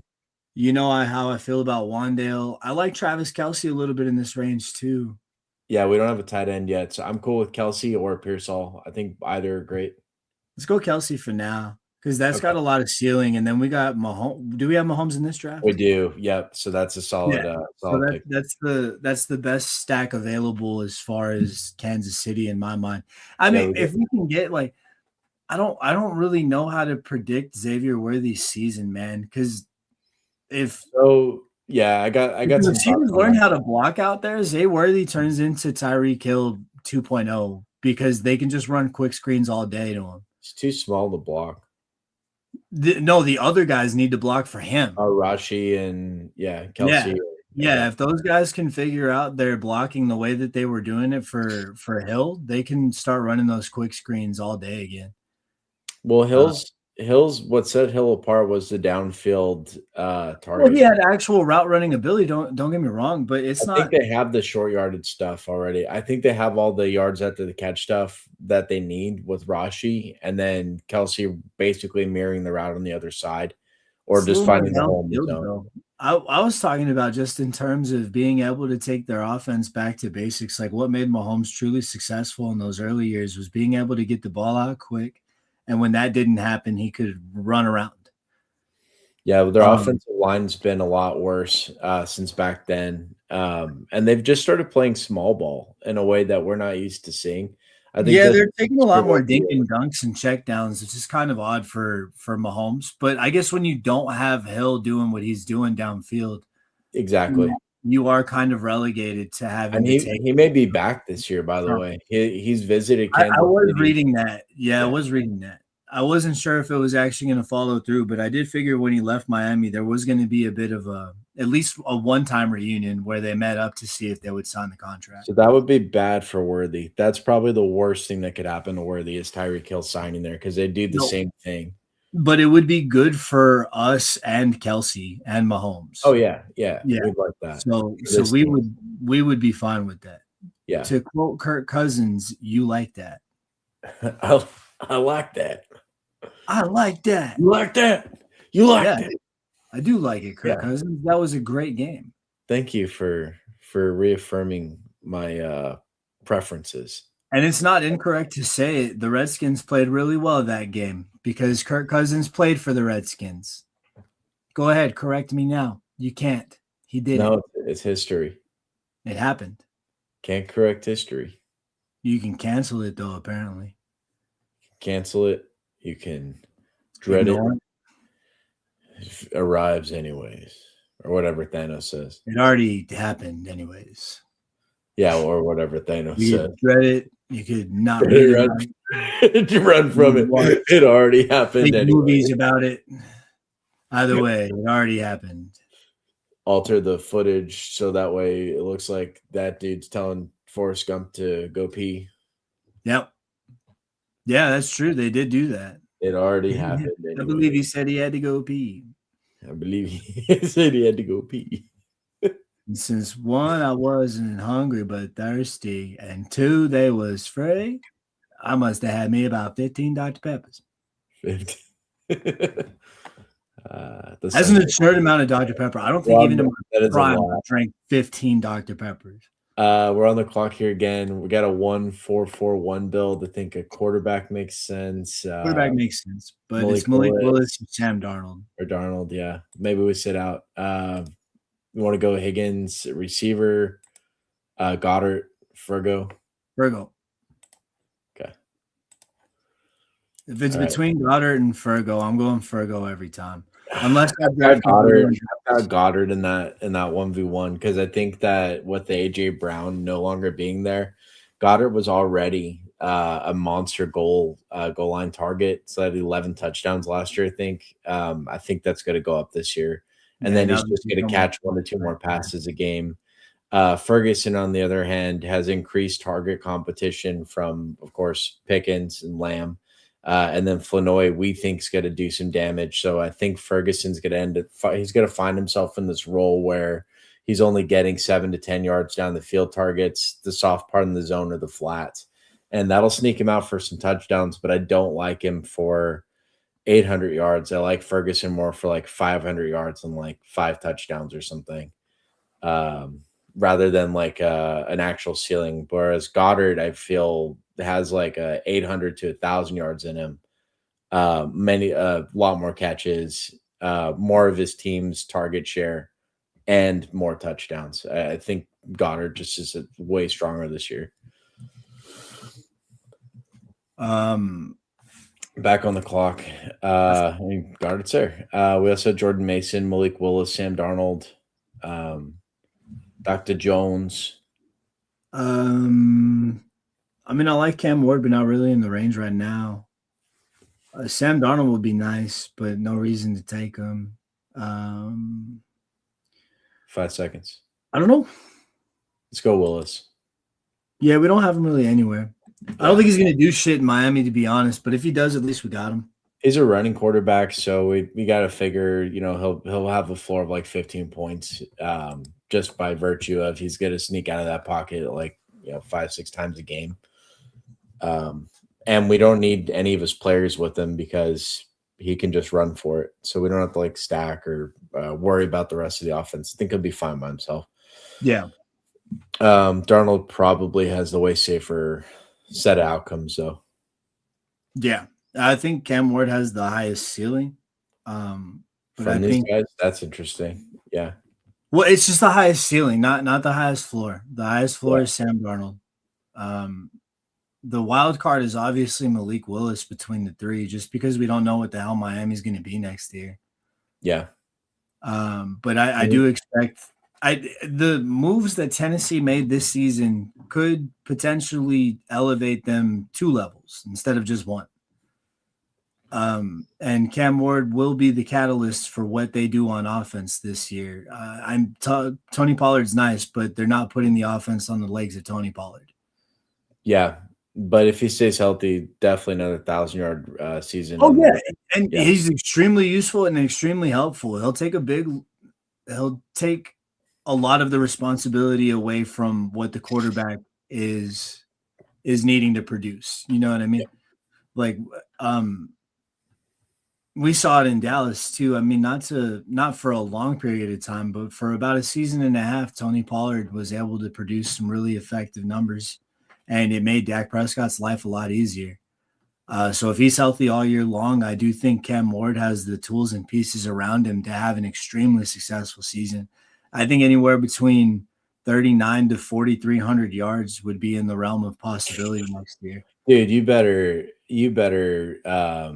like we need to bet alt lines on that, because it like he's probably good. His prop right now is at 3,200, 3,300. Yeah, but he's coming off. I'm saying if this is everything goes right, this is what the line will be like, because the players in system are really good this year. Yeah, like they made some moves. They made some really good moves to have their offense upgraded, and it's for this guy.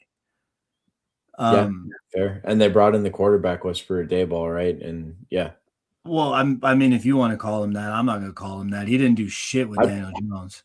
I saw him turn Josh Allen around. Now, how much of that was Josh Allen was going to get better anyways? I don't know. I just know that he's extremely inaccurate and was struggling for a long time. I mean, he was giving God, who were the two? Tyrod Taylor and there was another quarterback that they were in a three-way tie. But that was my point, is that he was giving like these journeyman quarterbacks shots at at the job, like he wasn't that good. I wholeheartedly do not believe that at any point in time Tyrod Taylor was going to start over Josh Allen.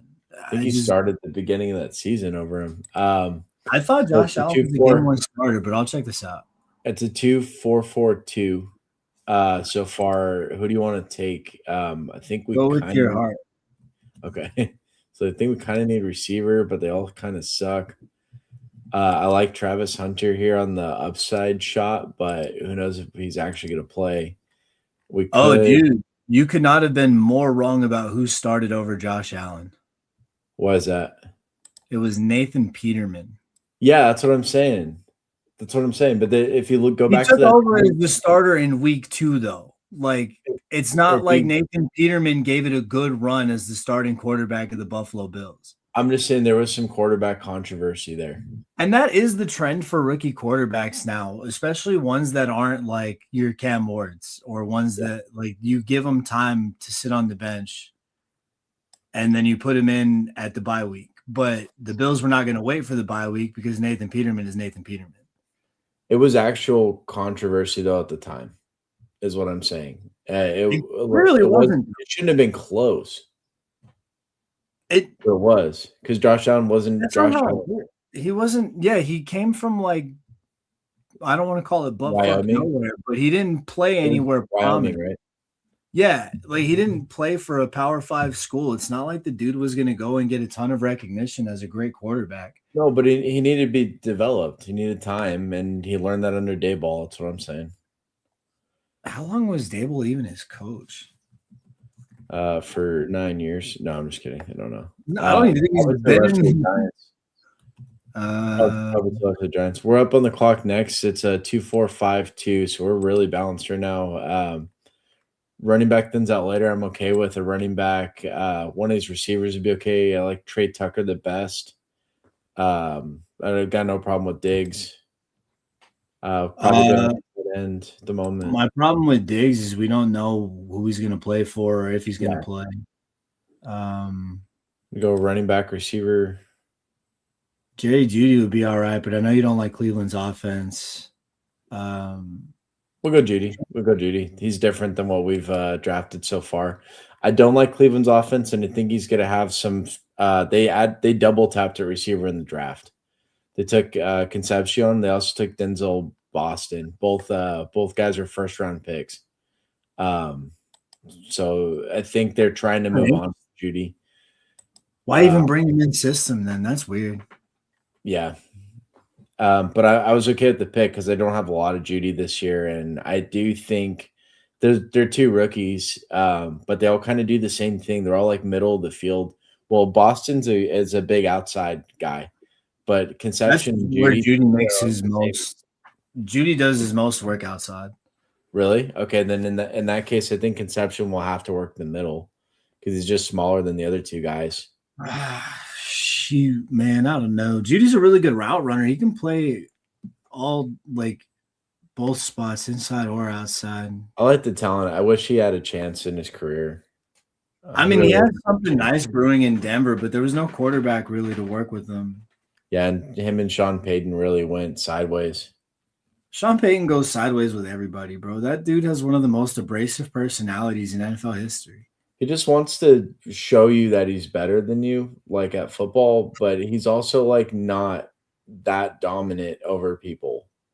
He gets. He's another one of those coaches. Like, dude, you had Drew Brees and you won one. Yeah, you got one with Drew Brees. Yeah. Waster, dog. You're a waster.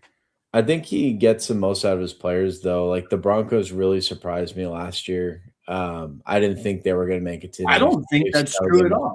The Saints had 5 Super Bowl teams, legitimate Super Bowl teams, and they won 1 Super Bowl. Now 3 times, granted, 2 times for sure they got fucked by the refs, but the rest of that, like the Minneapolis Miracle, what the fuck was that? He was definitely not getting the best out of his safety when that dude fucking whiffed the tackle. Like, I don't know. I don't believe in Sean Payton. This is going back to the Dallas days too, because like as soon as he left, we got better. Yeah. And it's kind of established this thing in Denver, and it's working for them. I didn't like Bo Nix either. I didn't think he was that good of a quarterback. I still kind of don't. He's just been very successful. Jury's out on Bo for sure, but he's definitely serviceable. He's earned his spot as a starter. Yeah, I'm perfectly willing to eat the opinion that he's not a good quarterback because that's all he does is show me the opposite when he plays. It's just I don't know. I can't shake the feeling. He passes the eye test a lot. The problem is it's not super pretty. Like it's not like Aaron Rodgers. It doesn't look like Aaron Rodgers. It looks a lot more like Baker Mayfield. Yeah, although I think Baker's a little more like it's like slightly more polished Baker somehow. Yeah, but Baker's only like rough because he just embodies that personality in his play style. Yeah, like he'll run downfield and run over a linebacker for no reason. Yeah. Or he'll be the lead blocker on an end around. And you just don't see a lot of other quarterbacks really going and doing that kind of stuff. About to come on the clock here again. So you've got Tank Dell here stands out. It's a 2.462. We could probably do with a running back. Bigsby's on the board again.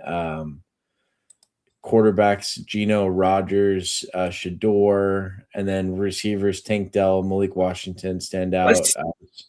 Let's go Shador to be super different in this draft because we've got no Shador and we did draft at 184. Do you want to go a skill position like a running back, Bigsby or Tank Dell?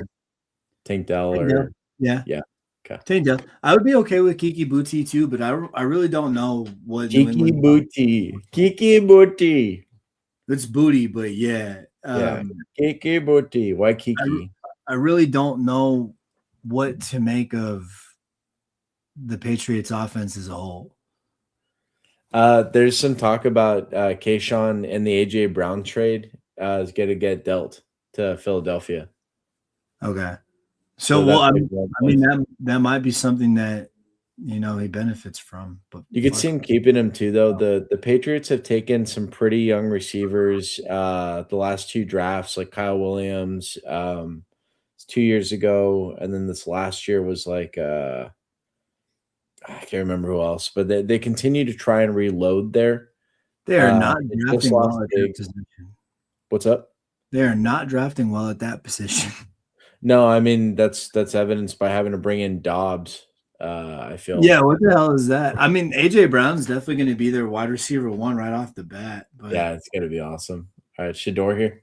Yeah. If quarterback's the move, I like Shador out of this range. I mean, if Deshaun gets a full 17, then he's going to have an all right season. But whoever gets the start for Cleveland is going to have the better year. Yeah, like they'll have a solid year is what I should say out of that range of quarterbacks. Obviously, whoever gets the start will have a better year than the other guy. But there's weapons there now. Between Boston, Fannin, Conception, Judkins if he's healthy, and Dylan Sampson, and then the offensive lines. Like I think the quarterbacks got everything they need to. I don't trust either Watson or Sanders to get the job done, though. I don't know if we're have fantasy pops. The thing is, like, we have quarterbacks who have good floor to high ceiling range already. Yeah. So having a guy like Shador, where I feel like he could have a couple pops a year, especially since he plays in a last place schedule in the AFC. Yeah. He has a few games this year that he's actually going to be playing against some dog shit teams. Yeah, I get the Bengals twice. Well, yeah, but there's also I guess it's second to last seed then. Cincinnati failed. Okay, then they get a third place schedule, which is still not very good. Yeah. And we'll find out. We'll find that out in a month. I think the schedules. Okay, so we have a 3-4-7-2, which I really like this team so far because, like you said, with quarterback, I think we have all the floor and ceiling we need between Mahomes and Willis. And then Shador is just extra insurance at the position, and he completes a bet we already made with Jerry Judy. 4 running backs so far, which this is normal. I like to normally have 5 or 6 by this point in the draft, coming up on pick 200, round like 18, but or around 17. But I'm completely fine with this because our 4 are the 4 horsemen of the apocalypse. We got Jonathan Taylor, Ken Walker, David Montgomery, and Travis Etienne. So these are like four of our first 5 picks are running backs.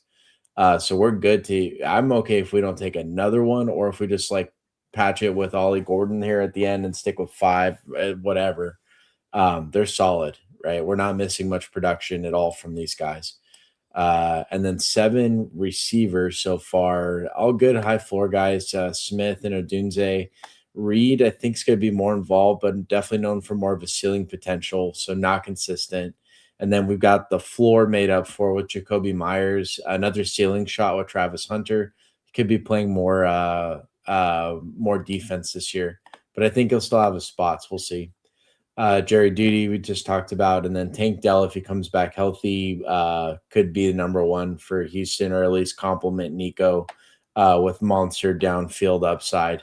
We saw multiple 100-yard games, 150-yard games, 170-yard games for Tank Dell when he was going. So hopefully he just comes back healthy, and then we've got our ceiling at receiver solved. Tight end is Kelsey and Jake Ferguson. So good, 2 good, solid, reliable tight ends, high floors, and some ceiling potential, just not, Brock Bowers or Colson Loveland or Trey McBride. Yeah, probably won't get a lot of touchdown games in their seasons, but yeah. All in all, maybe 1 more running back, a couple more receivers, and 1 tight end. We got 4 picks left. On the clock here, let's see. Flournoy. Do you think we can wait for Flournoy on the turn? Because I really like Cooper Kupp. Okay. We don't have any Kupp. We're going to draft Flournoy on every single other team. I'm just taking Cooper Kupp. Cooper Kupp, I'll put it this way, like in the playoffs last year, I kept making money because I would bet Cooper Kupp's half PPR fantasy over like 5.5, because I knew that guy was going to get 30 yards with the potential for a touchdown, or 4 catches. His reception prop was always a 2.5 or 3.5. Yeah, he's got to catch four passes for like 5-10 yards down the field. I think, as in his own words, it's JSN's time there. I agree. Yeah, JSN is the best receiver in house, but that's not to say that Cooper Kupp still won't be productive. He's gonna have his role, but this guy, Torrey Horton's gonna get healthy again. He was a great rookie for him last year. He just got hurt, but I think he had 6 touchdowns by like mid-season. By the time he was out, 5. And these weren't like incredible downfield targets, but they were always in the back. So similar to what we think Flournoy's role is going to be. I think he's going to get at least as much volume as Cooper Kupp this year. So it looked like he was getting like 3 targets a game, though, if I saw that right. Somewhere between 3 to 4 targets a game. But I think that's exactly where Cooper Kupp's going to end up. And Horton may even exceed that because he's just younger at this point. Coming up on our next pick here, do you want to go running back, a tight end, another receiver? Let me check the players. Yeah. Like Njoku, Ray Davis has like handcuff upside. I don't love anybody running backs or gross receivers. Sean Tucker is a goal line threat for the Bucks. We got that Ollie Gordon play in our back pocket. And then your rookie receivers that you like, Brazel, Fields. Honestly, I don't. It feels like we'd be reaching on those guys, and I don't like anyone else up front. I just start up Njoku just to round out our tight end room. Plus, I think that when he does get signed, that's some ceiling there. He can still play. He just got outplayed last year, and they were trying to see what they had in Fannin. Not to mention the quarterback situation. I think if he just goes to a better spot, it's the tight end 2 somewhere, we're looking at like 3 to 4 usable weeks for him, especially at tight end. I think he just rounds it out. Okay, let's start getting ahead on these next couple of picks. I think one more running back, like an Ollie Gordon type, where there's some upside, like a Sean Tucker would be great. I don't know if they'll make it back, but basically, I'm only interested in another running back if they are like this, where there's goal line roll baked in or handcuff end of season upside with Ollie Gordon. I can be talked into either of the San Francisco backups, Jordan James or Kalen Black, and give you the rundown on these guys too. But apart from that, I don't see anything else here. I think we just roll with 4 running backs and then try and either hit more tight end upside or receiver. Somebody already drafted Kamara. I'm wondering. Yeah. So Kamara goes at 150 here, Goo. Yeah, so he seems to be getting picked up earlier and earlier. I'm wondering if there's been an update. I don't know. How many picks we got left? 10 till our turn. Trade rumor. What the hell? That was 16 hours ago. Wait, what about? It's a trade rumor, but it's like the Times of Indiana, so I would take it with a grain of salt. It's not even a Saints beat writer. He said he was going to retire if they do trade him.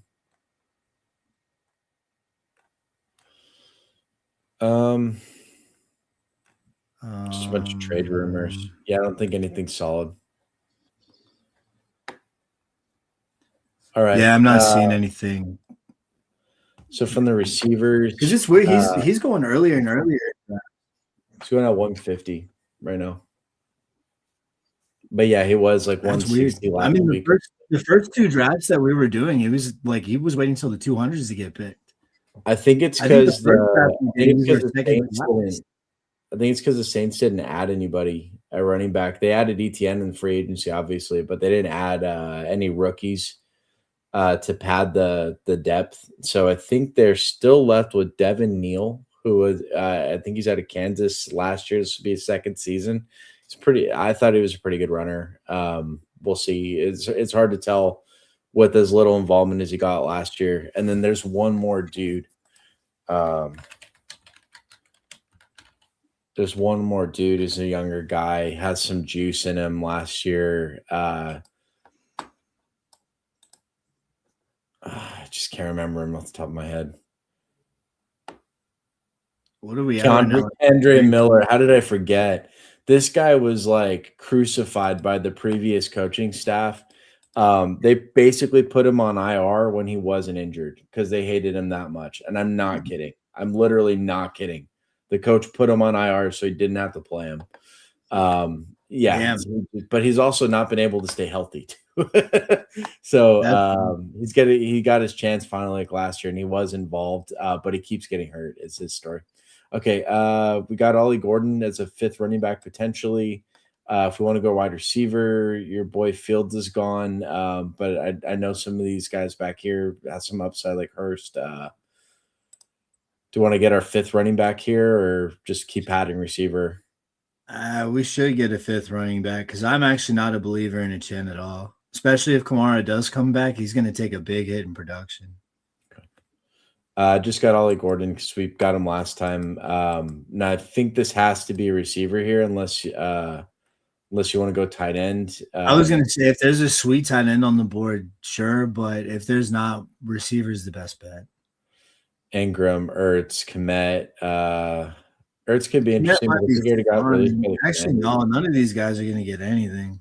Yeah, this dope guy could be really good because Juwan Johnson's kind of old, and he's a really good athlete. He's also a great run blocker, so that's going to keep him on the field in those 2 tight end sets.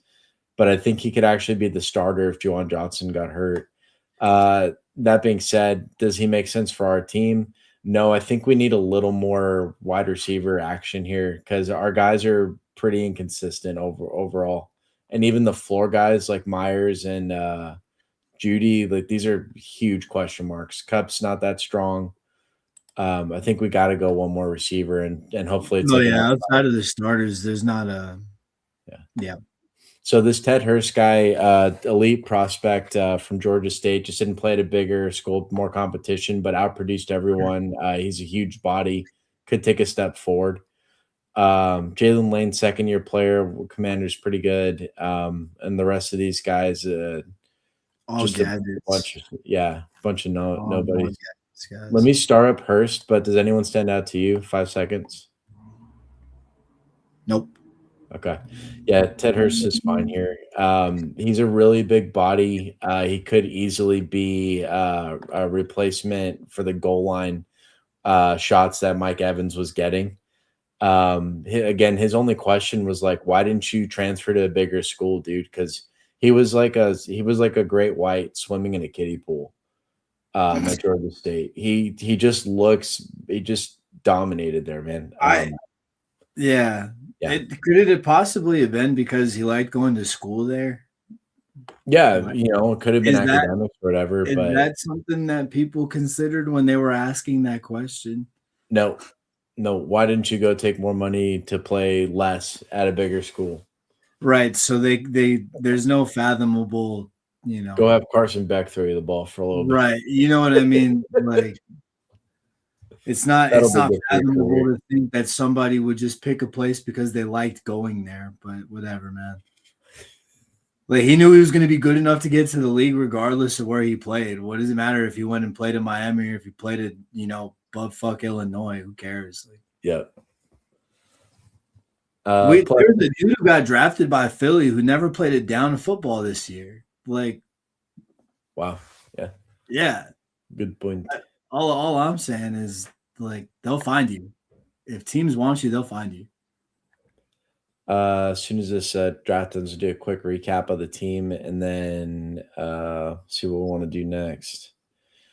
Top to bottom, Pat Mahomes, Jonathan Taylor, Kenneth Walker, Devontae Smith, Rome Odunze, Jaden Reed, Travis Kelsey, Travis Etienne, however you pronounce his name, David Montgomery, Jacoby Myers, Jake Ferguson, Malik Willis, Travis Hunter, Tank Dell, Shador Sanders, Cooper Kupp, David Njoku, Ollie Gordon, and Ted Hurst. There's just question marks everywhere, but this is exactly the kind of volatility plays that come with massive upside in terms of Tank Dell, David Njoku, Travis Hunter, Malik Willis, and Ted Hurst. Like to me, this back half is loaded with home run shots, and the front half is also has similar ceilings everywhere except for receiver. I think we definitely could have swapped out like the ETN pick or the Montgomery for maybe just a little more firepower there. But it was fun when we were doing it, and I still don't hate the way this team looks. It's definitely different from what we've been going through the last 3 or 4 drafts we've done to this point. We don't have a lot of we have no Shador, we had no Jerry Jeudy, we had no Cooper Kupp. We definitely had no Njoku. Yeah. We had no Tank Dell. We only had Travis Hunter going in one spot. We have a ton of Jake Ferguson. So, yeah, I mean, we definitely went with a few players that we were clearly comfortable with, like Mahomes, Kenny Walker, Jake Ferguson. But we did fade our comfort at times, flat out going against the Flournoy pick that we normally make. Yeah. So that does loan a bit of excitement to the lineup, at least as far as, hey, man, maybe this could do something special. But like you said, a ridiculous amount of question marks, and there is a good chance this team flat out flops. I mean, we're gonna it's hard to see running back failing, right, or quarterback, right? But that receiving core is too. But the receiving core, yeah, for DraftKings especially, like the full PPR. Yeah, this could come back to bite us in the dick later on. We got some of these floor plays here, but it's just too many questions. I think right between Kupp, Jeudy, and Hurst. I don't see that many question marks for Cooper Kupp. Even if he's wide receiver 3, pushing for wide receiver 2, it's still going to be 5 to 7 targets. I Look just at that. so the same way Look that at his target Flanoy range. has like that 20-point upside, I don't think Cup has a 20-point upside anymore. He got 12 targets in the Super Bowl and still didn't crack like They only had 6 catches. New England's defense is good. what are we saying here? What do you mean? New Like, England has yeah, he like only had 6 New catches. England has like the best cornerback tandem in the NFL right now, don't they? Like, Cup only am I got so making that many up? targets because he's the alternative option on the backside, right? Like, so you can see like the hole, but my point is like, what are these depths of targets here? So 10 yards a catch, 10, 9, 12, 14, fine, Yeah, but but those it's not are like just he's the Sam getting. Darnold specials, though. It's not like that dude's running around slinging the football. No, and they're not going to need to for a lot of games either because the defense is so good. And that's my thing with Cup is like him or Oh, but Flanoy look straight at up. the long though. Like he's got good long receptions, 23, 13, 21, 24, 21, 16, 24. So he's still got the pop. I don't know. This He's he's just still getting down the field, man. And Darnold's clearly looking at him down there. What is that average? Is that average yards per like average depth per route or what the hell is that? no, it's not going to be that event. It's just how many yards per Oh, catch. average yards per catch. Yeah, yeah, Catch. yeah. Okay, okay. Yeah, like that's the actual data that we need, right? And maybe as the summer goes on, we can look into reception perception, like Matt Harmon's data. He's got some great figures, like average depth of target, like really detailed breakdowns of just advanced statistics for receiving for receivers and tight ends. Yeah. But not counting that, I think just situationally, a Cup to me is aging on a team where there are good younger players around him, not just JSN, right? But I think Torrey Horton at this point in his career could be better or at least the same as Cup.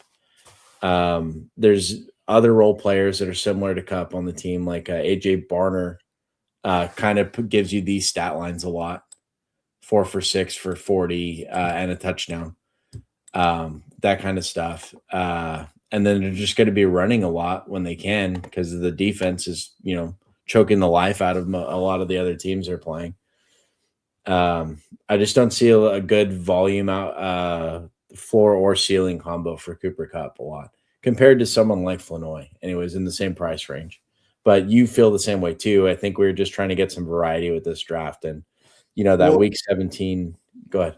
yeah, Cooper Cup wasn't available in the same range that Flournoy was. There I was thought we somebody. were straight up We over we took Flanoy this we time. took somebody Go else. ahead. Exit out of Cooper Cup's thing. Yeah.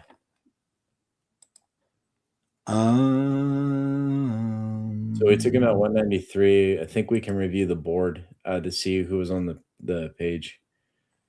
But I think it was for variety when we were in the moment, which is fine. It just yeah, it's not a pick I'd be making a lot. Yeah, so we took Cup here, and then Flanoy went a few picks after. But literally every draft you and I I had together. think we went, but I think when we were actually looking at Flournoy, we went with Shador instead. Yeah, I mentioned him back here, but we knew we needed a Yeah. receiver the next pick. So Yeah, we said that we can spin around to the flop. Yeah. I thought Flournoy might make it one more round, to be honest. he's becoming a buzz name in a lot of and a lot of like the geekier side of best ball. A lot of the content creators I listen to and enjoy very much, starting to tout Flanoy more and more. I mean, it makes sense. With George Pickens literally just signed his tender the other day. Like Yeah. this was like 2 days ago. He just signed it. Yeah. So it doesn't surprise me that there's going to be a lot of noise generated around Flournoy, especially with how Jerry Jones and George Pickens' personalities seem to kind of clash. Pickens wants to be catered to, and Jerry Jones doesn't cater to wide receiver too. Yeah, or anyone really. He's Well, except for Dak. and Dak's the Tony daddy. too. Tony got whatever he wanted whenever he was in his prime. Went to like family. I'd heard that he got married to his niece or something like that, but I never actually looked it up to verify. Yeah, I don't know. That he's Dex the daddy comment is It's pretty. one of the most wild comments I've ever heard in my entire life. But a few seasons later, he was talking about something else about his player. Oh yeah, that's right. The eight and three quarters or something. Yeah, whatever that was about. No, I don't know why that. I have no idea why that rumor was spread that he was dating a member of Jerry Jones's family. Apparently, that never happened. That's crazy. Okay, so how do you feel? I don't think I got another draft in me. I'm good. I'm really losing steam here. No, not another draft. Okay. So maybe we can look at what's a good thing to look at here? Let's start from my screen first. Well, we already ran through the props, right? But I did see that there were more things released. So I don't know if there's any more. Oh, going through singular props. Yeah. Not a bad idea. Let me check Underdog and see if there's more stuff up.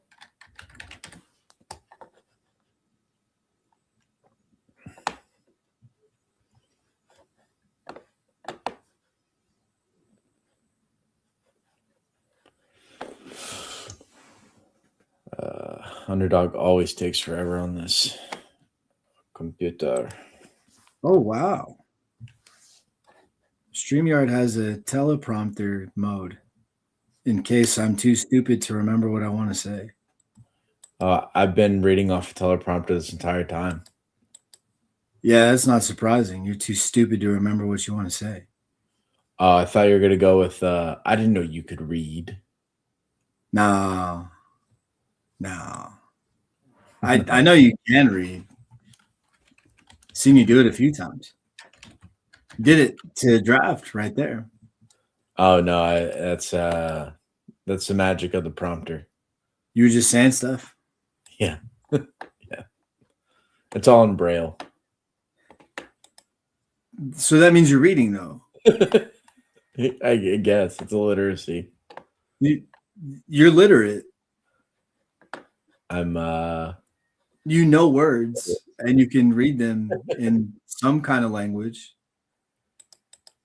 even if it's only Braillic. Braillish. Yeah, Braillic. Yeah. You don't like that. I like Braillish better.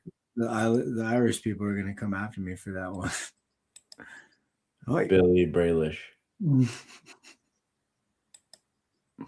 What is it, Billy Braillish? Billy, it's like you know, that one singer. She has like that mumbly voice, and then you know. Oh, she's like the bad guy. Yeah, in Beyonce. Die Hard. Yeah, it's Beyonce. Yeah, Beyonce Knowles. Yeah. Yeah. You know. Yeah. Yeah. Australians in Atlanta. Only know one, but he's the best. We know two, actually. Remember? We met the other one. We met another Australian? Yeah. He worked at the deli, or he owned the deli or something. And then we went to get a sandwich there. Nice. I don't remember his sandwich. Remember, he gave us a ride in his giant kangaroo. We hopped in the pouch, and then we went to wrestle a crocodile, and you know, how could I have forgotten that? Crocodile wrestling in Georgia. Yeah, how could I have forgotten that? Typical Australian stuff. Yeah. A lot of these are the same. I think I saw either season spiders, like big old spiders, Harry Potter sized spiders. Fought several of them. I was hoping for I could have sworn I saw season win totals out earlier on Underdog. Season win totals? Oh yes. Goodness. Which is weird to see before the schedule. I think we can also look at things like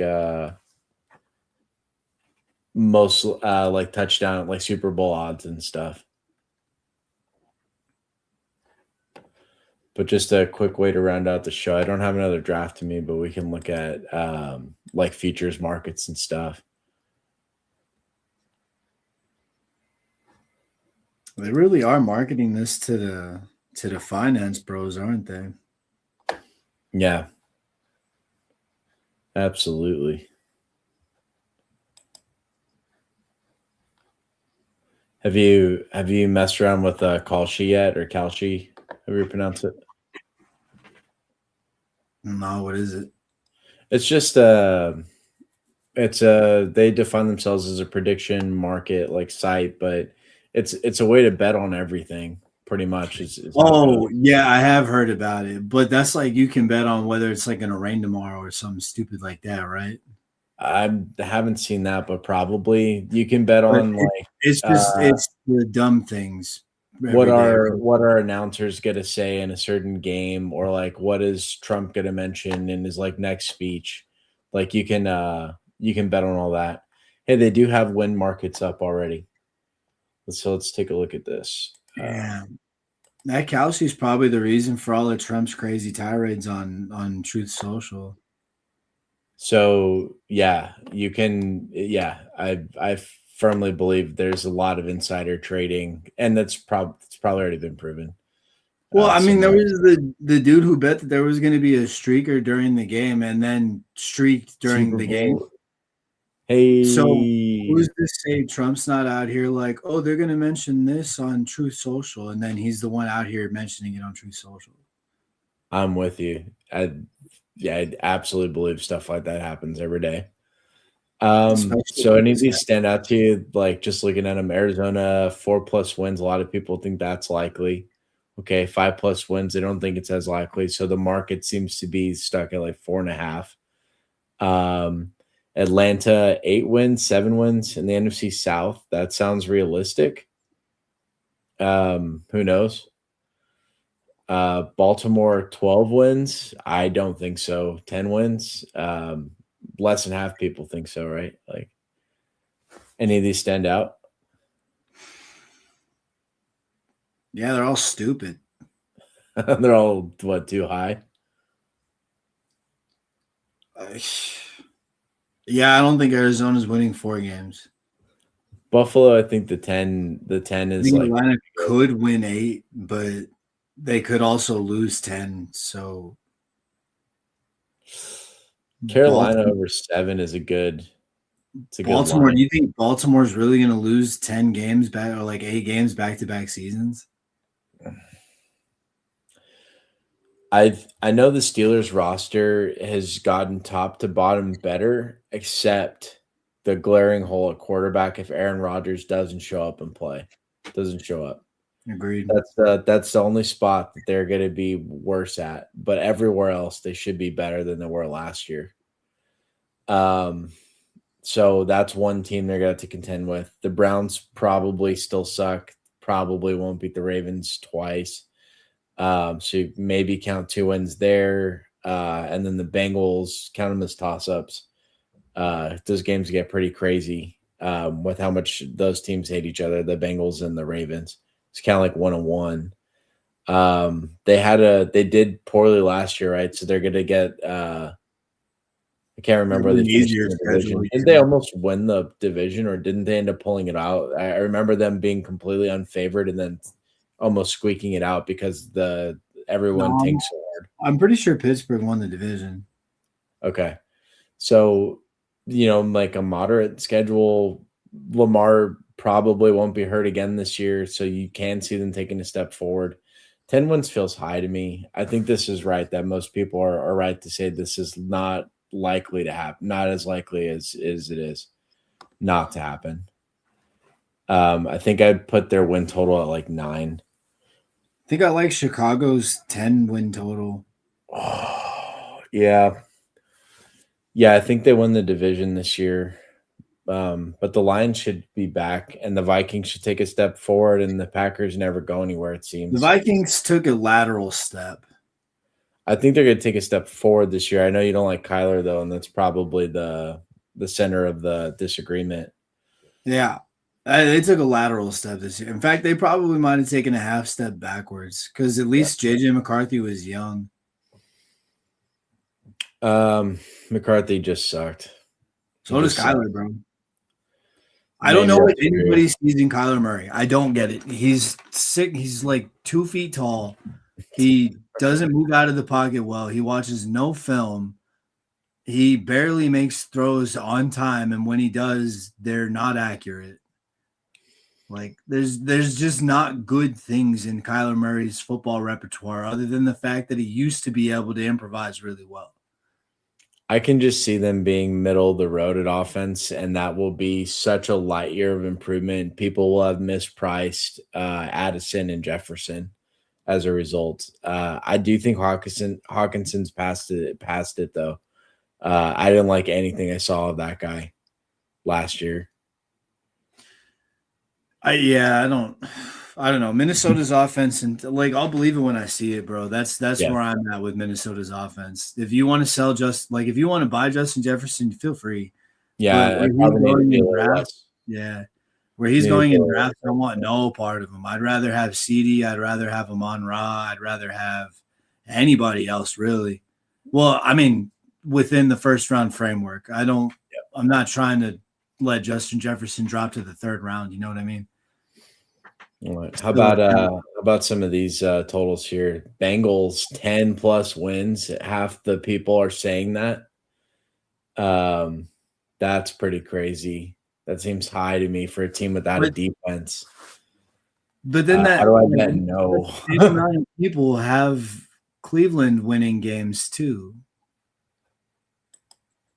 Same amount of people have Cleveland winning 7 games. No, 6 plus. 6 games, but it's only what 12% off. Think that both Cleveland can win, or Cincinnati can win 10, and Cleveland can win 7. It's not a lot of Yeah, wins in so that this division. market doesn't see. Yeah, I see what you're saying. Like they think in the same division, the Ravens are going to have 9 12 plus wins. wins, and then the Cincinnati will have Well, 10 wins. this only has the 44 here, but they don't have a lower. Do they have a lower? Yeah, here we go. Okay. No pays 78 cents. I wonder what yes pays. I don't know. 70 cents to the dollar. Is this $1? 9 plus ones? No. 13. That's Is this the crazy. only site that has win totals up right now?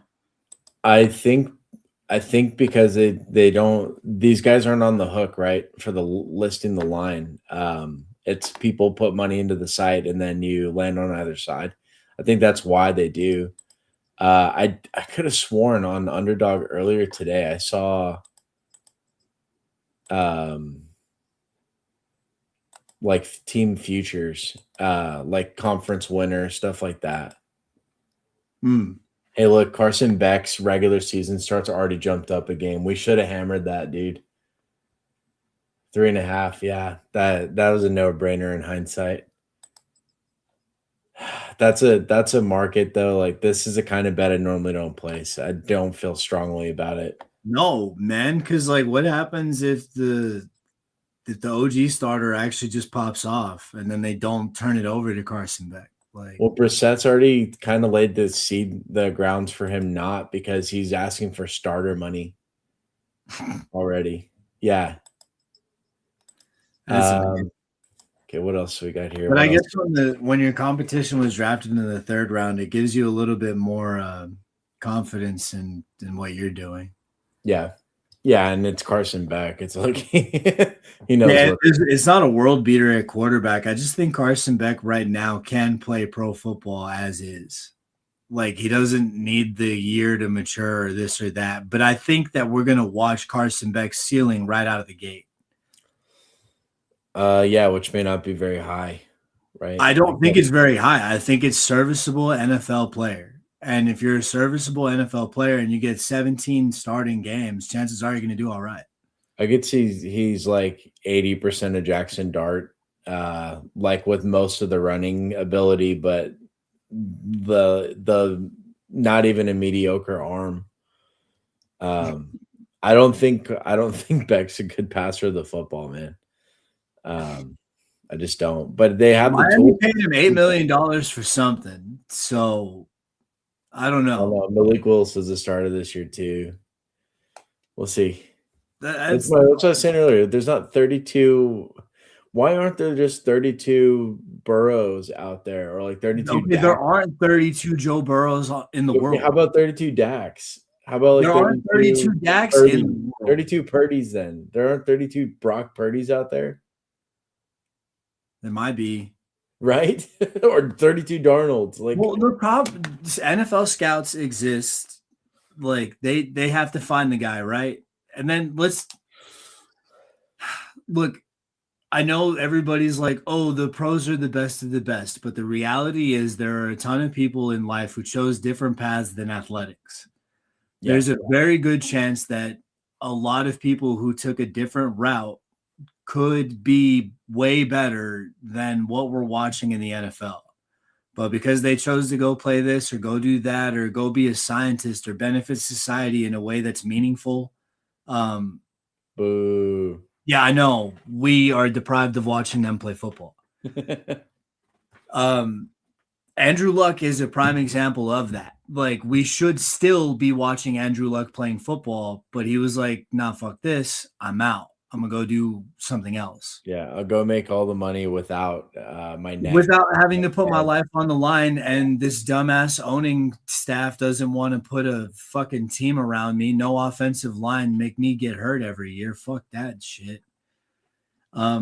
But that's what I'm saying is there are a ton of players. We saw it a few years ago with the 49ers. They had a rookie linebacker, Chris something.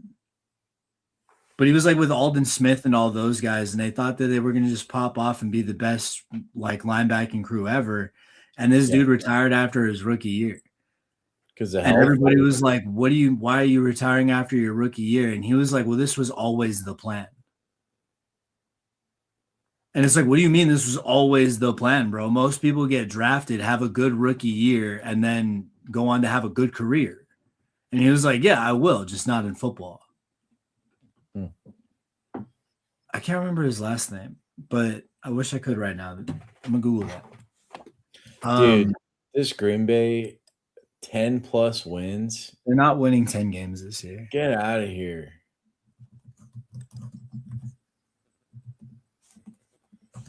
Buy no 11 plus wins. So if I put $10, that would give me 13 back.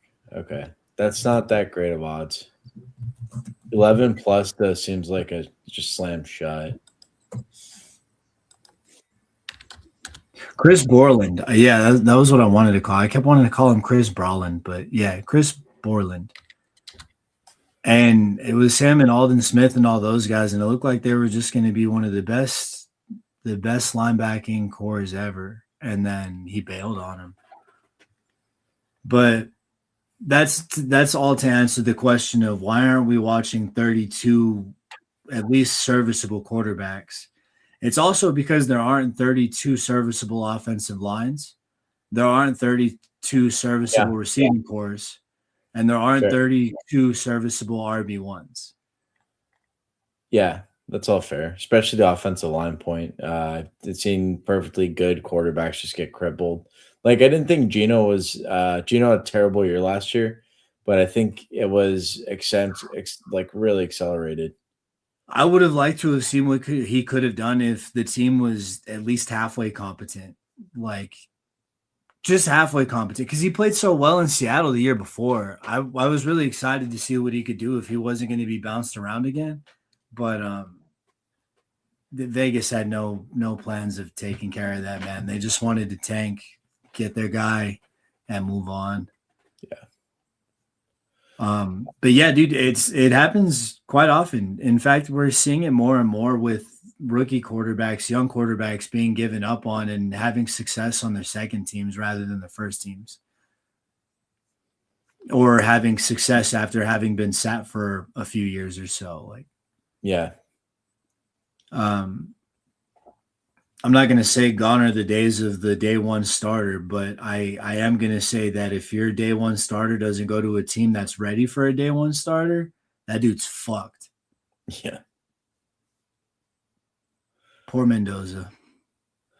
Let's see. Yeah, I mean their line's kind of interesting, right? 6 wins. They're good Not to winning play. 6 fucking games.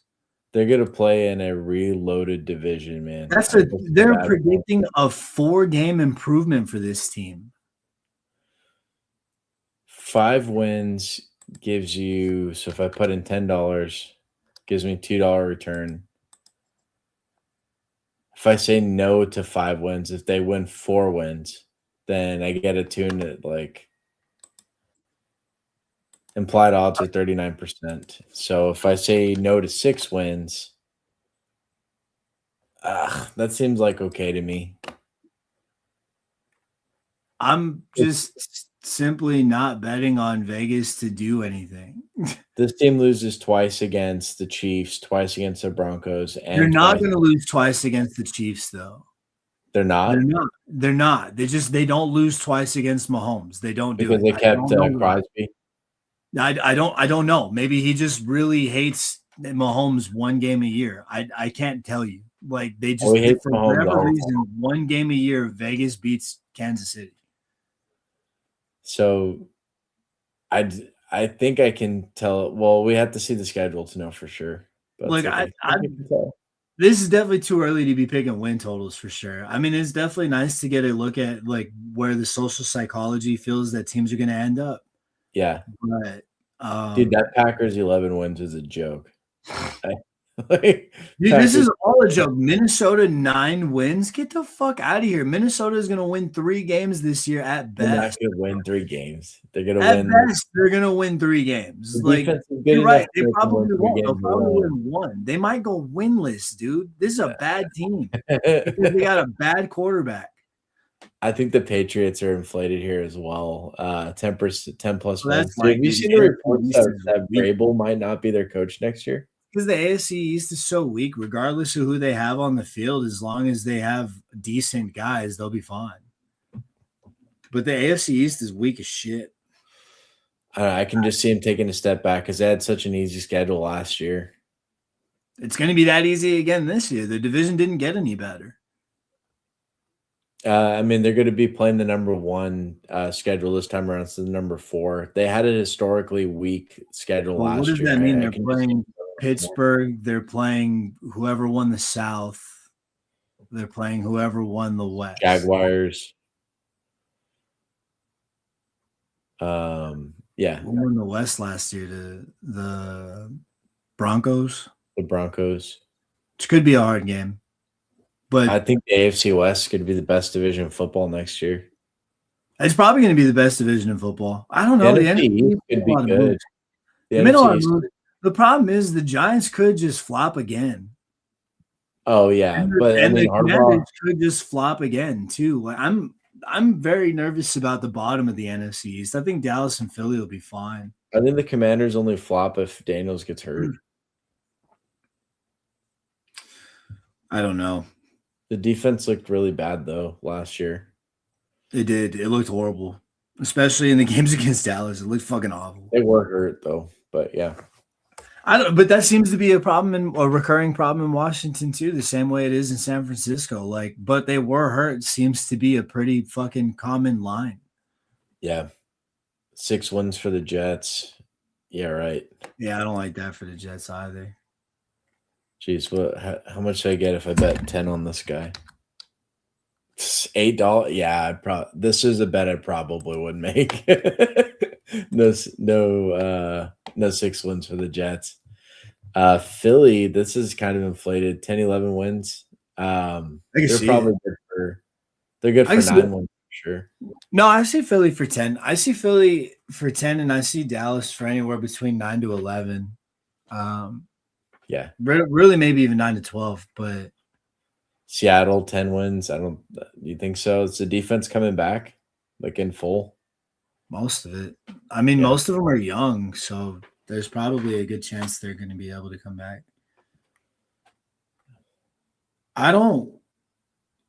San Francisco's not winning 10 games. You don't think so?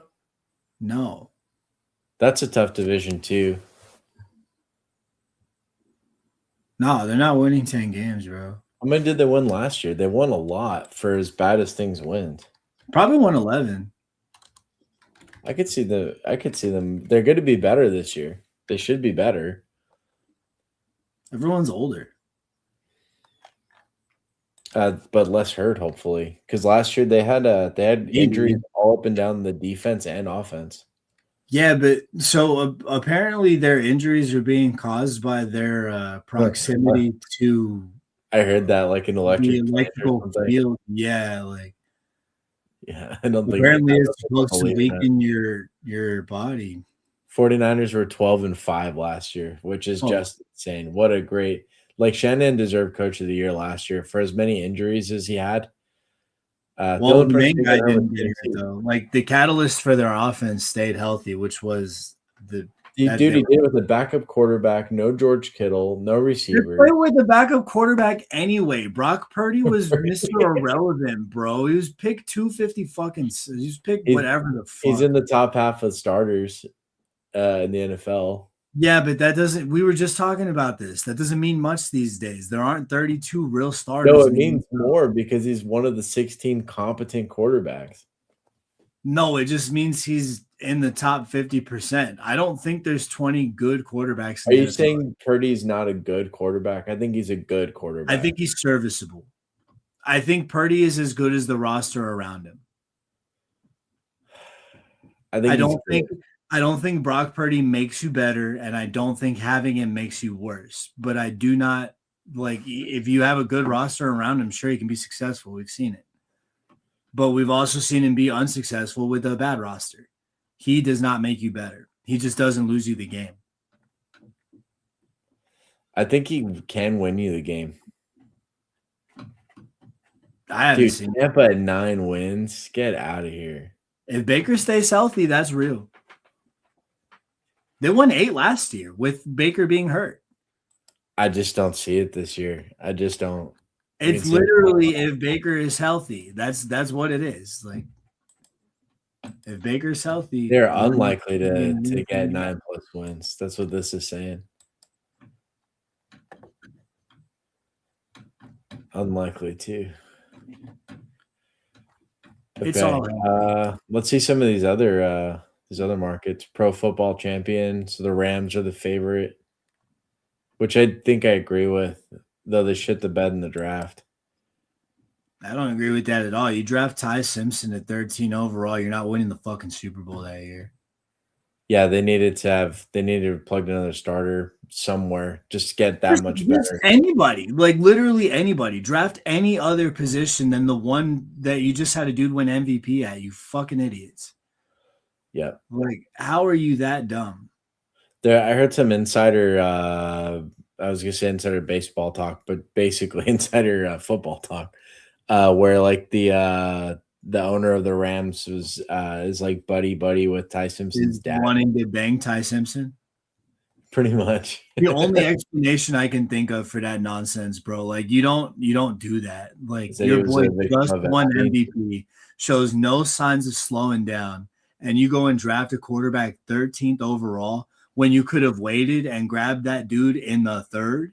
No, I wouldn't say no signs of slowing down is accurate. And there was a lot of he just won MVP. That's literally his most successful season. Like I know the Super Bowl was there. 2 years ago, he had all the back and neck injuries and stuff, and people thought he was. And he just won MVP last year. So what's more recent? I know that, but it's not like the injury considerations or the age is going anywhere. In fact, it should be more heightened now than it was then. And the MVP, well, I heard all this talk with Brady too, and I'm not saying Matt Stafford's Tom Brady, but I am saying that Matt Stafford has put together one of the longest careers and one of the most hurt careers, and still just been there, done that. Should have used that pick 13 on a lineman. Should use that pick 13 on anything else. Yeah. On anything else that would have benefited your football team. Yeah. But they went and made the one pick that literally did not move the needle at all. Hey, Dallas has a 5% chance here. I buy 5%.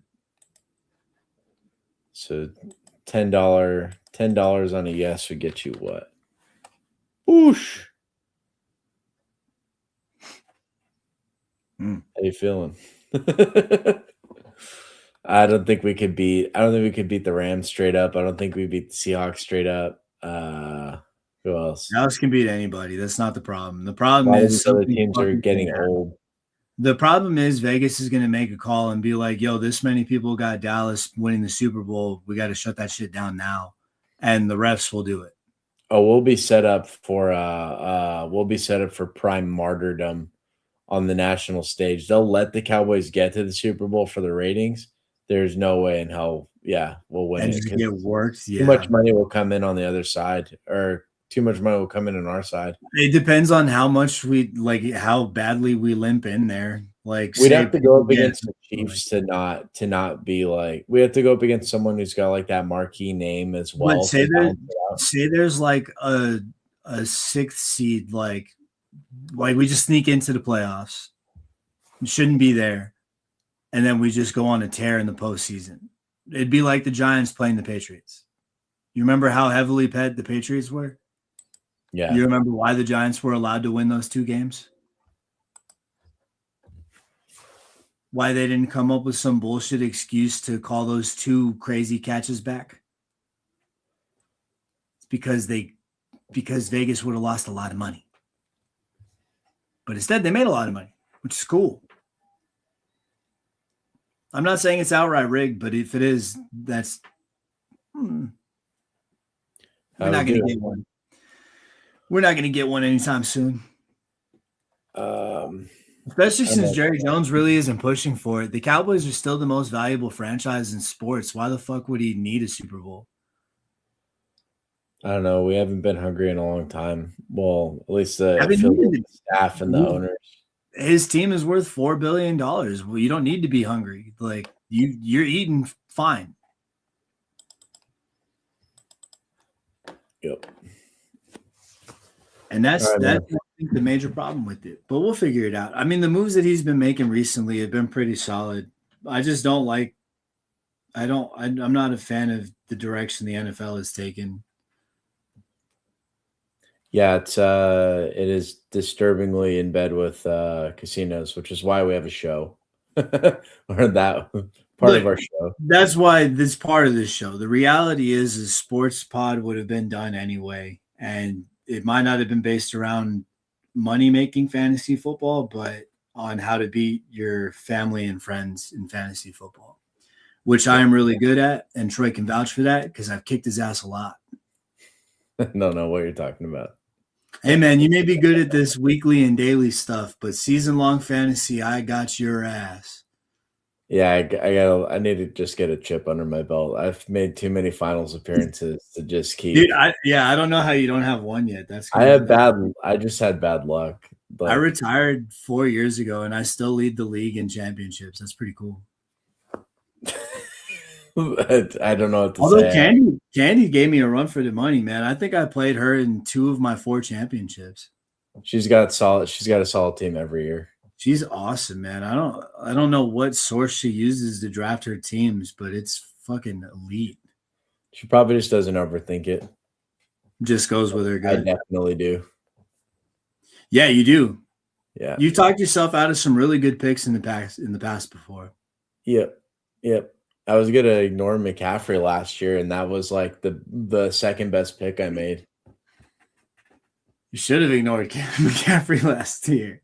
It worked out, but I didn't want to take him. I just forced myself to let the auto draft take him. You just kind of have to. Yeah. There has to be some leagues or some drafts where you have that exposure, man. You can't just have a name like McCaffrey and not have it. You know what I mean?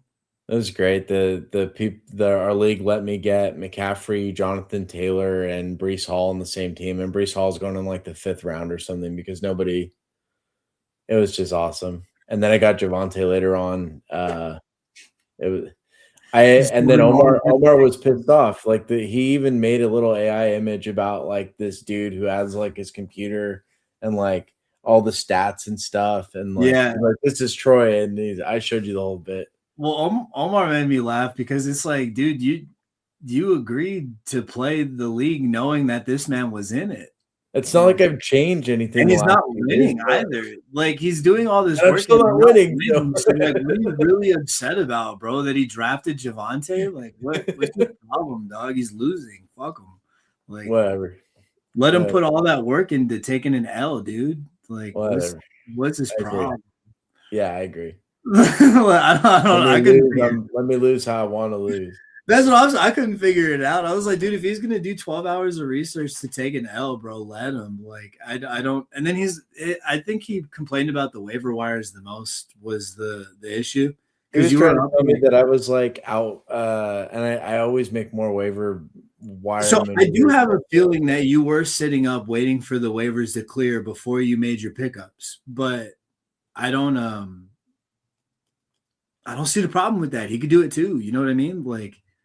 Yep. That's an ability that is available to everybody. Like, we can all be up right when waivers clear and make our pickups. And that's what the rest of the league said too. Like, everybody was saying, well, just because you don't put in as much effort doesn't mean we need to actually introduce limits to the effort that you can put in.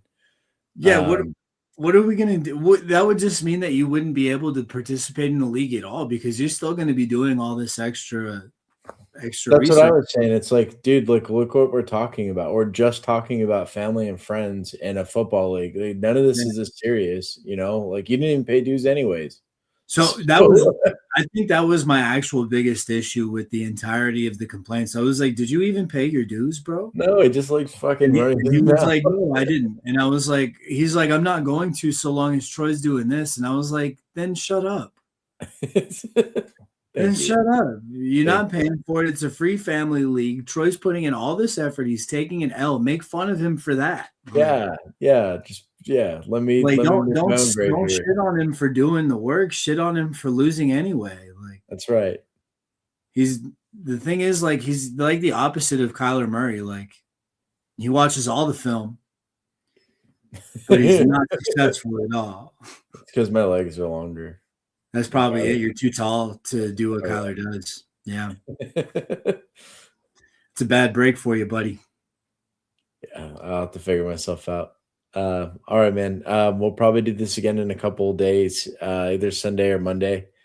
But I'm coming on 0 hour here with the baby next week. So yeah, I'll probably look in to see if maybe I have to do a little solo content that week just to kind of keep videos flowing. But absolutely, yeah, do it. I can set you up with just sign up for like an Underdog or DraftKings account, and then we'll get you some playthroughs, and yeah, definitely draft and stuff. Yeah, it's not a bad idea. Like, more than anything, just to have the content free flowing, and then after the baby comes, you'll be able to make an appearance with the baby on, make all that stuff, get all that done. Well, I'm sure there will be some time. It's going to be more about, making sure everything here is completely solid. And then if Amy happens to be asleep and the baby's asleep, I might be able to pop on for like a draft. But yeah, the next 2 weeks will just be about home. Yeah. Okay. Yeah. Just try to keep that content flowing for sure. Yep. All right, man.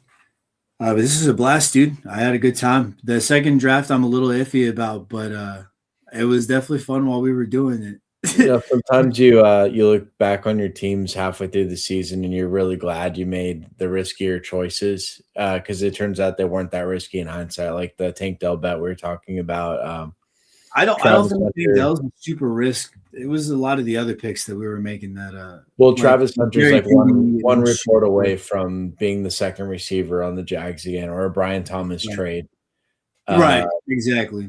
There's enough with the other guys, and there's some I wouldn't take on my own, like Cooper Kupp, but that's not to say he still can't be a meaningful 10 points when we need a gap filled and a team with a lot of question marks. Mm-hmm. So it could still work out, and all he needs to do is pop off week 17, and we have him on the team, and no other teams will have him because And that's another reason to go after guys like that is because a lot of other people are straight fading them, straight fading them. And there's no reason to turn yourself off from a dude who's, been there, done that. He's had success in the league. He's had success with this team and this quarterback configuration. It just wasn't that long ago that he was the Triple Crown winner, and it's just crazy to see how much he fell off in the last like 2 years alone. Well, I mean, the injuries played a big part in that. Yeah. But that's not to say, like, if there's a healthy Cooper Kupp on the field, I full-heartedly believe that he's going to be able to put together a 700-yard, 800-yard season. No, I don't believe that. I think we're looking at 40 yards a game at most. But 40 a game at most. Shit. Just differing viewpoints on him then, I guess. Sign me up for like 400 to 500 yards. 40 yards a game, if I'm doing my math right, it still puts him at like 600. Yeah, I think so. Times 17. There's 400, then plus 4 times 7, 28, 6,800 yards off the top of my head. I might be wrong. Or 680 yards, not 6,800 yards. Yeah, 680. Nice. That's quick maths. That's 2 plus 2 minus 2. But that you literally just said what I said then. I said 700 to 800 yards. I think 40. I think 40. And you yards said 40 yards a game. Most. I said at most. So I think that's like a ceiling game. I don't agree with you. I don't agree with you. 40 yards a game at most is pretty crazy. I bet you he averages less than 40 a game. On the season? Yeah. I'm only projecting him for 700 yards. So it's like if it's less than 40 yards a game, then 40 yards a game is 680. You feel me?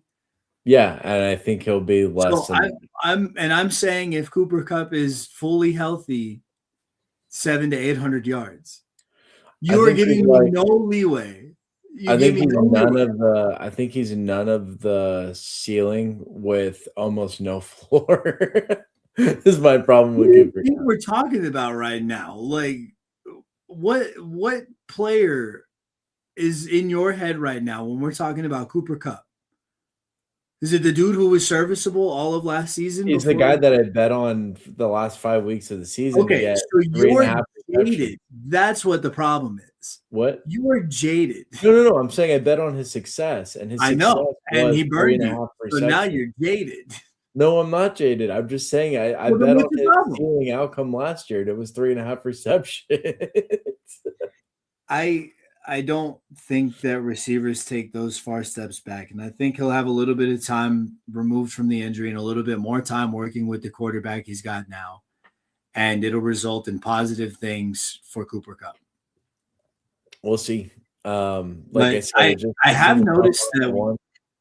noticed that you tend to be quick on the selling of players. Like you don't give them a comeback season. You're like, no, they had one bad year. Get the fuck out of here. You're done. Like you did it with Javonte Williams. You're doing it now with Cooper Kupp. There are a few other players that I can't think of off the top of my head right now because it's 2:30. I didn't do it with Javonte because I bet on him last year. I think I no. I'm not saying because you bet on him or anything, but I'm saying it specifically that like you are a hard sell on players who have had a down year. It just depends on the player. We'd have to talk through specific players. I don't think that's a general approach. I do think I have the tendencies more toward recency bias, like everybody does. But I wouldn't say that it's the case for every player. If they have a bad year, I'm out. I said you're a hard sell, not like this isn't Shark Tank, and for those reasons, I'm out. But you have been a hard sell on everybody who has had even a down few weeks. I think Cooper Kupp's definitely more about an age trend. But I got to go to bed. But we can talk about recency bias and my foot and mouthing on it and all that kind of stuff. I definitely think it has a place, but I am a firm believer in if a man has done it once and he's not that far removed from it, he can do it again. Well, that's what makes the bets good when everybody's out on that player the year after a bad spot. And I agree, that's a great way to win money because I've done it before with McCaffrey was kind of there. It was hard to Derrick bet on Henry. McCaffrey last year, man. It was hard to buy McCaffrey last year. Derrick Henry's really done that to people for the last like 4 years since he had the really bad injury the season after he got like 450 carries or something. And then he had Oh the yeah, really bad injury. Then people were out. But then every year he's just dominated people, especially in this format where the weeks 15, 16, 17 matter. Because he always gives you 30 or 40 a game when you need it most. He yeah, won a few people last year the top prizes. He was on all the winning teams. yeah. Uh, So I think it was 2 years ago. I kind of got burned buying high on Derrick Henry, and yeah, then I dated him last year just because there were more exciting players up at the top. Like I, yeah, I bought in on CD Lamb, which turned out to not be too big of a mistake. yeah. But I didn't know who else to be comfortable with because it was like I had a 103, I think, and Justin Jefferson was taken as the 101. Poor bastard. I forgot who the 2 was, but I roped in CD at 3, and like I was fighting hard to take Derrick Henry, but because you just knew he was going to have some success, I figured like Baltimore was going to be looking to run another 50-50 split between him and Lamar Jackson in the backfield. Yeah. Um, he was going to have the highest production. Of course, all the red zone numbers. They don't have a legitimate receiver, so I legitimately thought the whole offense was going to be funneled through Derrick Henry. And then just a bit of a letdown. Just like several games that he'd full-heartedly underproduced, made me believe in him, and then he failed me. But it was okay. I still won my league last year. But it wasn't because of Derrick Henry, I'll tell you that. No, he's huge for me in a lot of the best ball teams and stuff. But yeah, just to your overall point, that 1 year regression is a good way. It's a good opportunity in the formats that we're playing to buy yourself back in because so many people will be out. I think a lot of the specific players we were talking about though just have too much going against them. Like I can't see Cooper. Like we saw a 12 target game where he caught 6 of them. That granted, like you were saying, it's a Patriots secondary. They're not going to go against elite cornerbacks every match, but what's Cooper Cup's actual ceiling? It's just not there anymore. It's just not. And so it just depends on the player at the end of the day. I am willing to buy back in on players that you're not, though, right? Like Daniel Jones. I'm ready for the Daniel Daniel Jones Jones had experience. exactly 8 good weeks of football in his entire NFL career.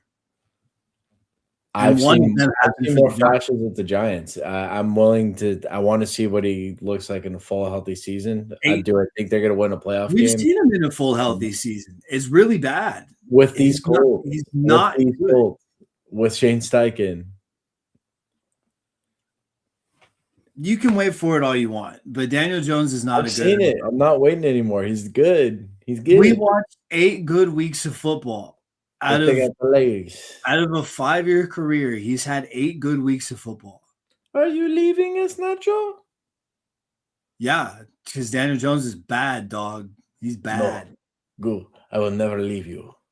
I just need to I borrow some Daniel Jones. I can't buy in on any Daniel Jones at all. Do you not realize we've been having Because Daniel Jones since Easter? but you notice the difference though? Daniel Jones isn't like one bad year removed. He's had 8 weeks of success before he got hurt, and you're willing to think that he's going to continue that level. The recency bias is definitely playing a huge part in how you're picking teams for sure. No, I'm not saying it's a bad no, thing. no, no, I'm no, not no, saying it's a no, bad thing no, at no, all. I'm no, not saying it's a no, bad no, thing. no, I'm not no, no, faulting no. you. I'm I not saying you're said the shittiest fantasy football player ever, no, even though no, you no, might be. no, no, no, no, no, no. What I am This saying is not is recency recency bias. bias plays a huge part in the way you. No, I'm saying there was a context shift in his career. He has a completely new situation around him, which was last year. He got hurt. So I'm not But saying how different could the situation have been if he gets hurt and the he has team's an still offensive that line bad? and New York. He also had a running back. Yes, okay, but how different can the situation really have been if when Daniel And good Jones gets receivers. hurt, the team regresses to a one-win team? Because they chose Philip Rivers as a backup, and Anthony Richardson isn't an answer, and neither is Riley Leonard. This is why I'm saying like the quarterback, like Dude, they won one Scarcity. game without Daniel Jones. Like they won one game with Daniel Jones is not 8-1 to 1-8. You know what I mean? But that does show that the situation around him is pretty good.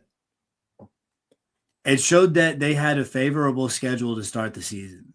I just think he can succeed. He's more likely to succeed in an environment like this. And I Well, more don't likely think to he's the best succeed in quarterback in the world. Indianapolis than New York, sure, but likely to succeed, not very. Well, it does point to the reasons why I think this isn't recency bias or like a recent change in the situation is why, or like I'm being short sighted here. I think there are roots to the analysis. I think there are longer term perspectives. And yeah, like at the end of the day, if all you value is evidence, then an 8 game sample size isn't going to be enough.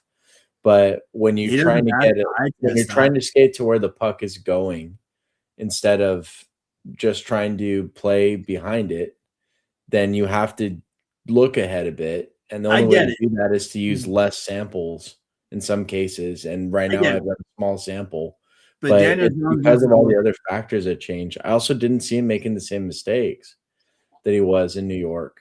But again, I think he just has a better setup, better offensive line, all that kind of stuff. I I will think keep talking about this all night. I need to get to bed. I think he's the same bum he's always been, but that's the disagreement we'll end the night on. All right, man. All righty, y'all. For the Rowdy Bros podcast, I am the Goo. That is the Troy. And we are out for the night. Good night.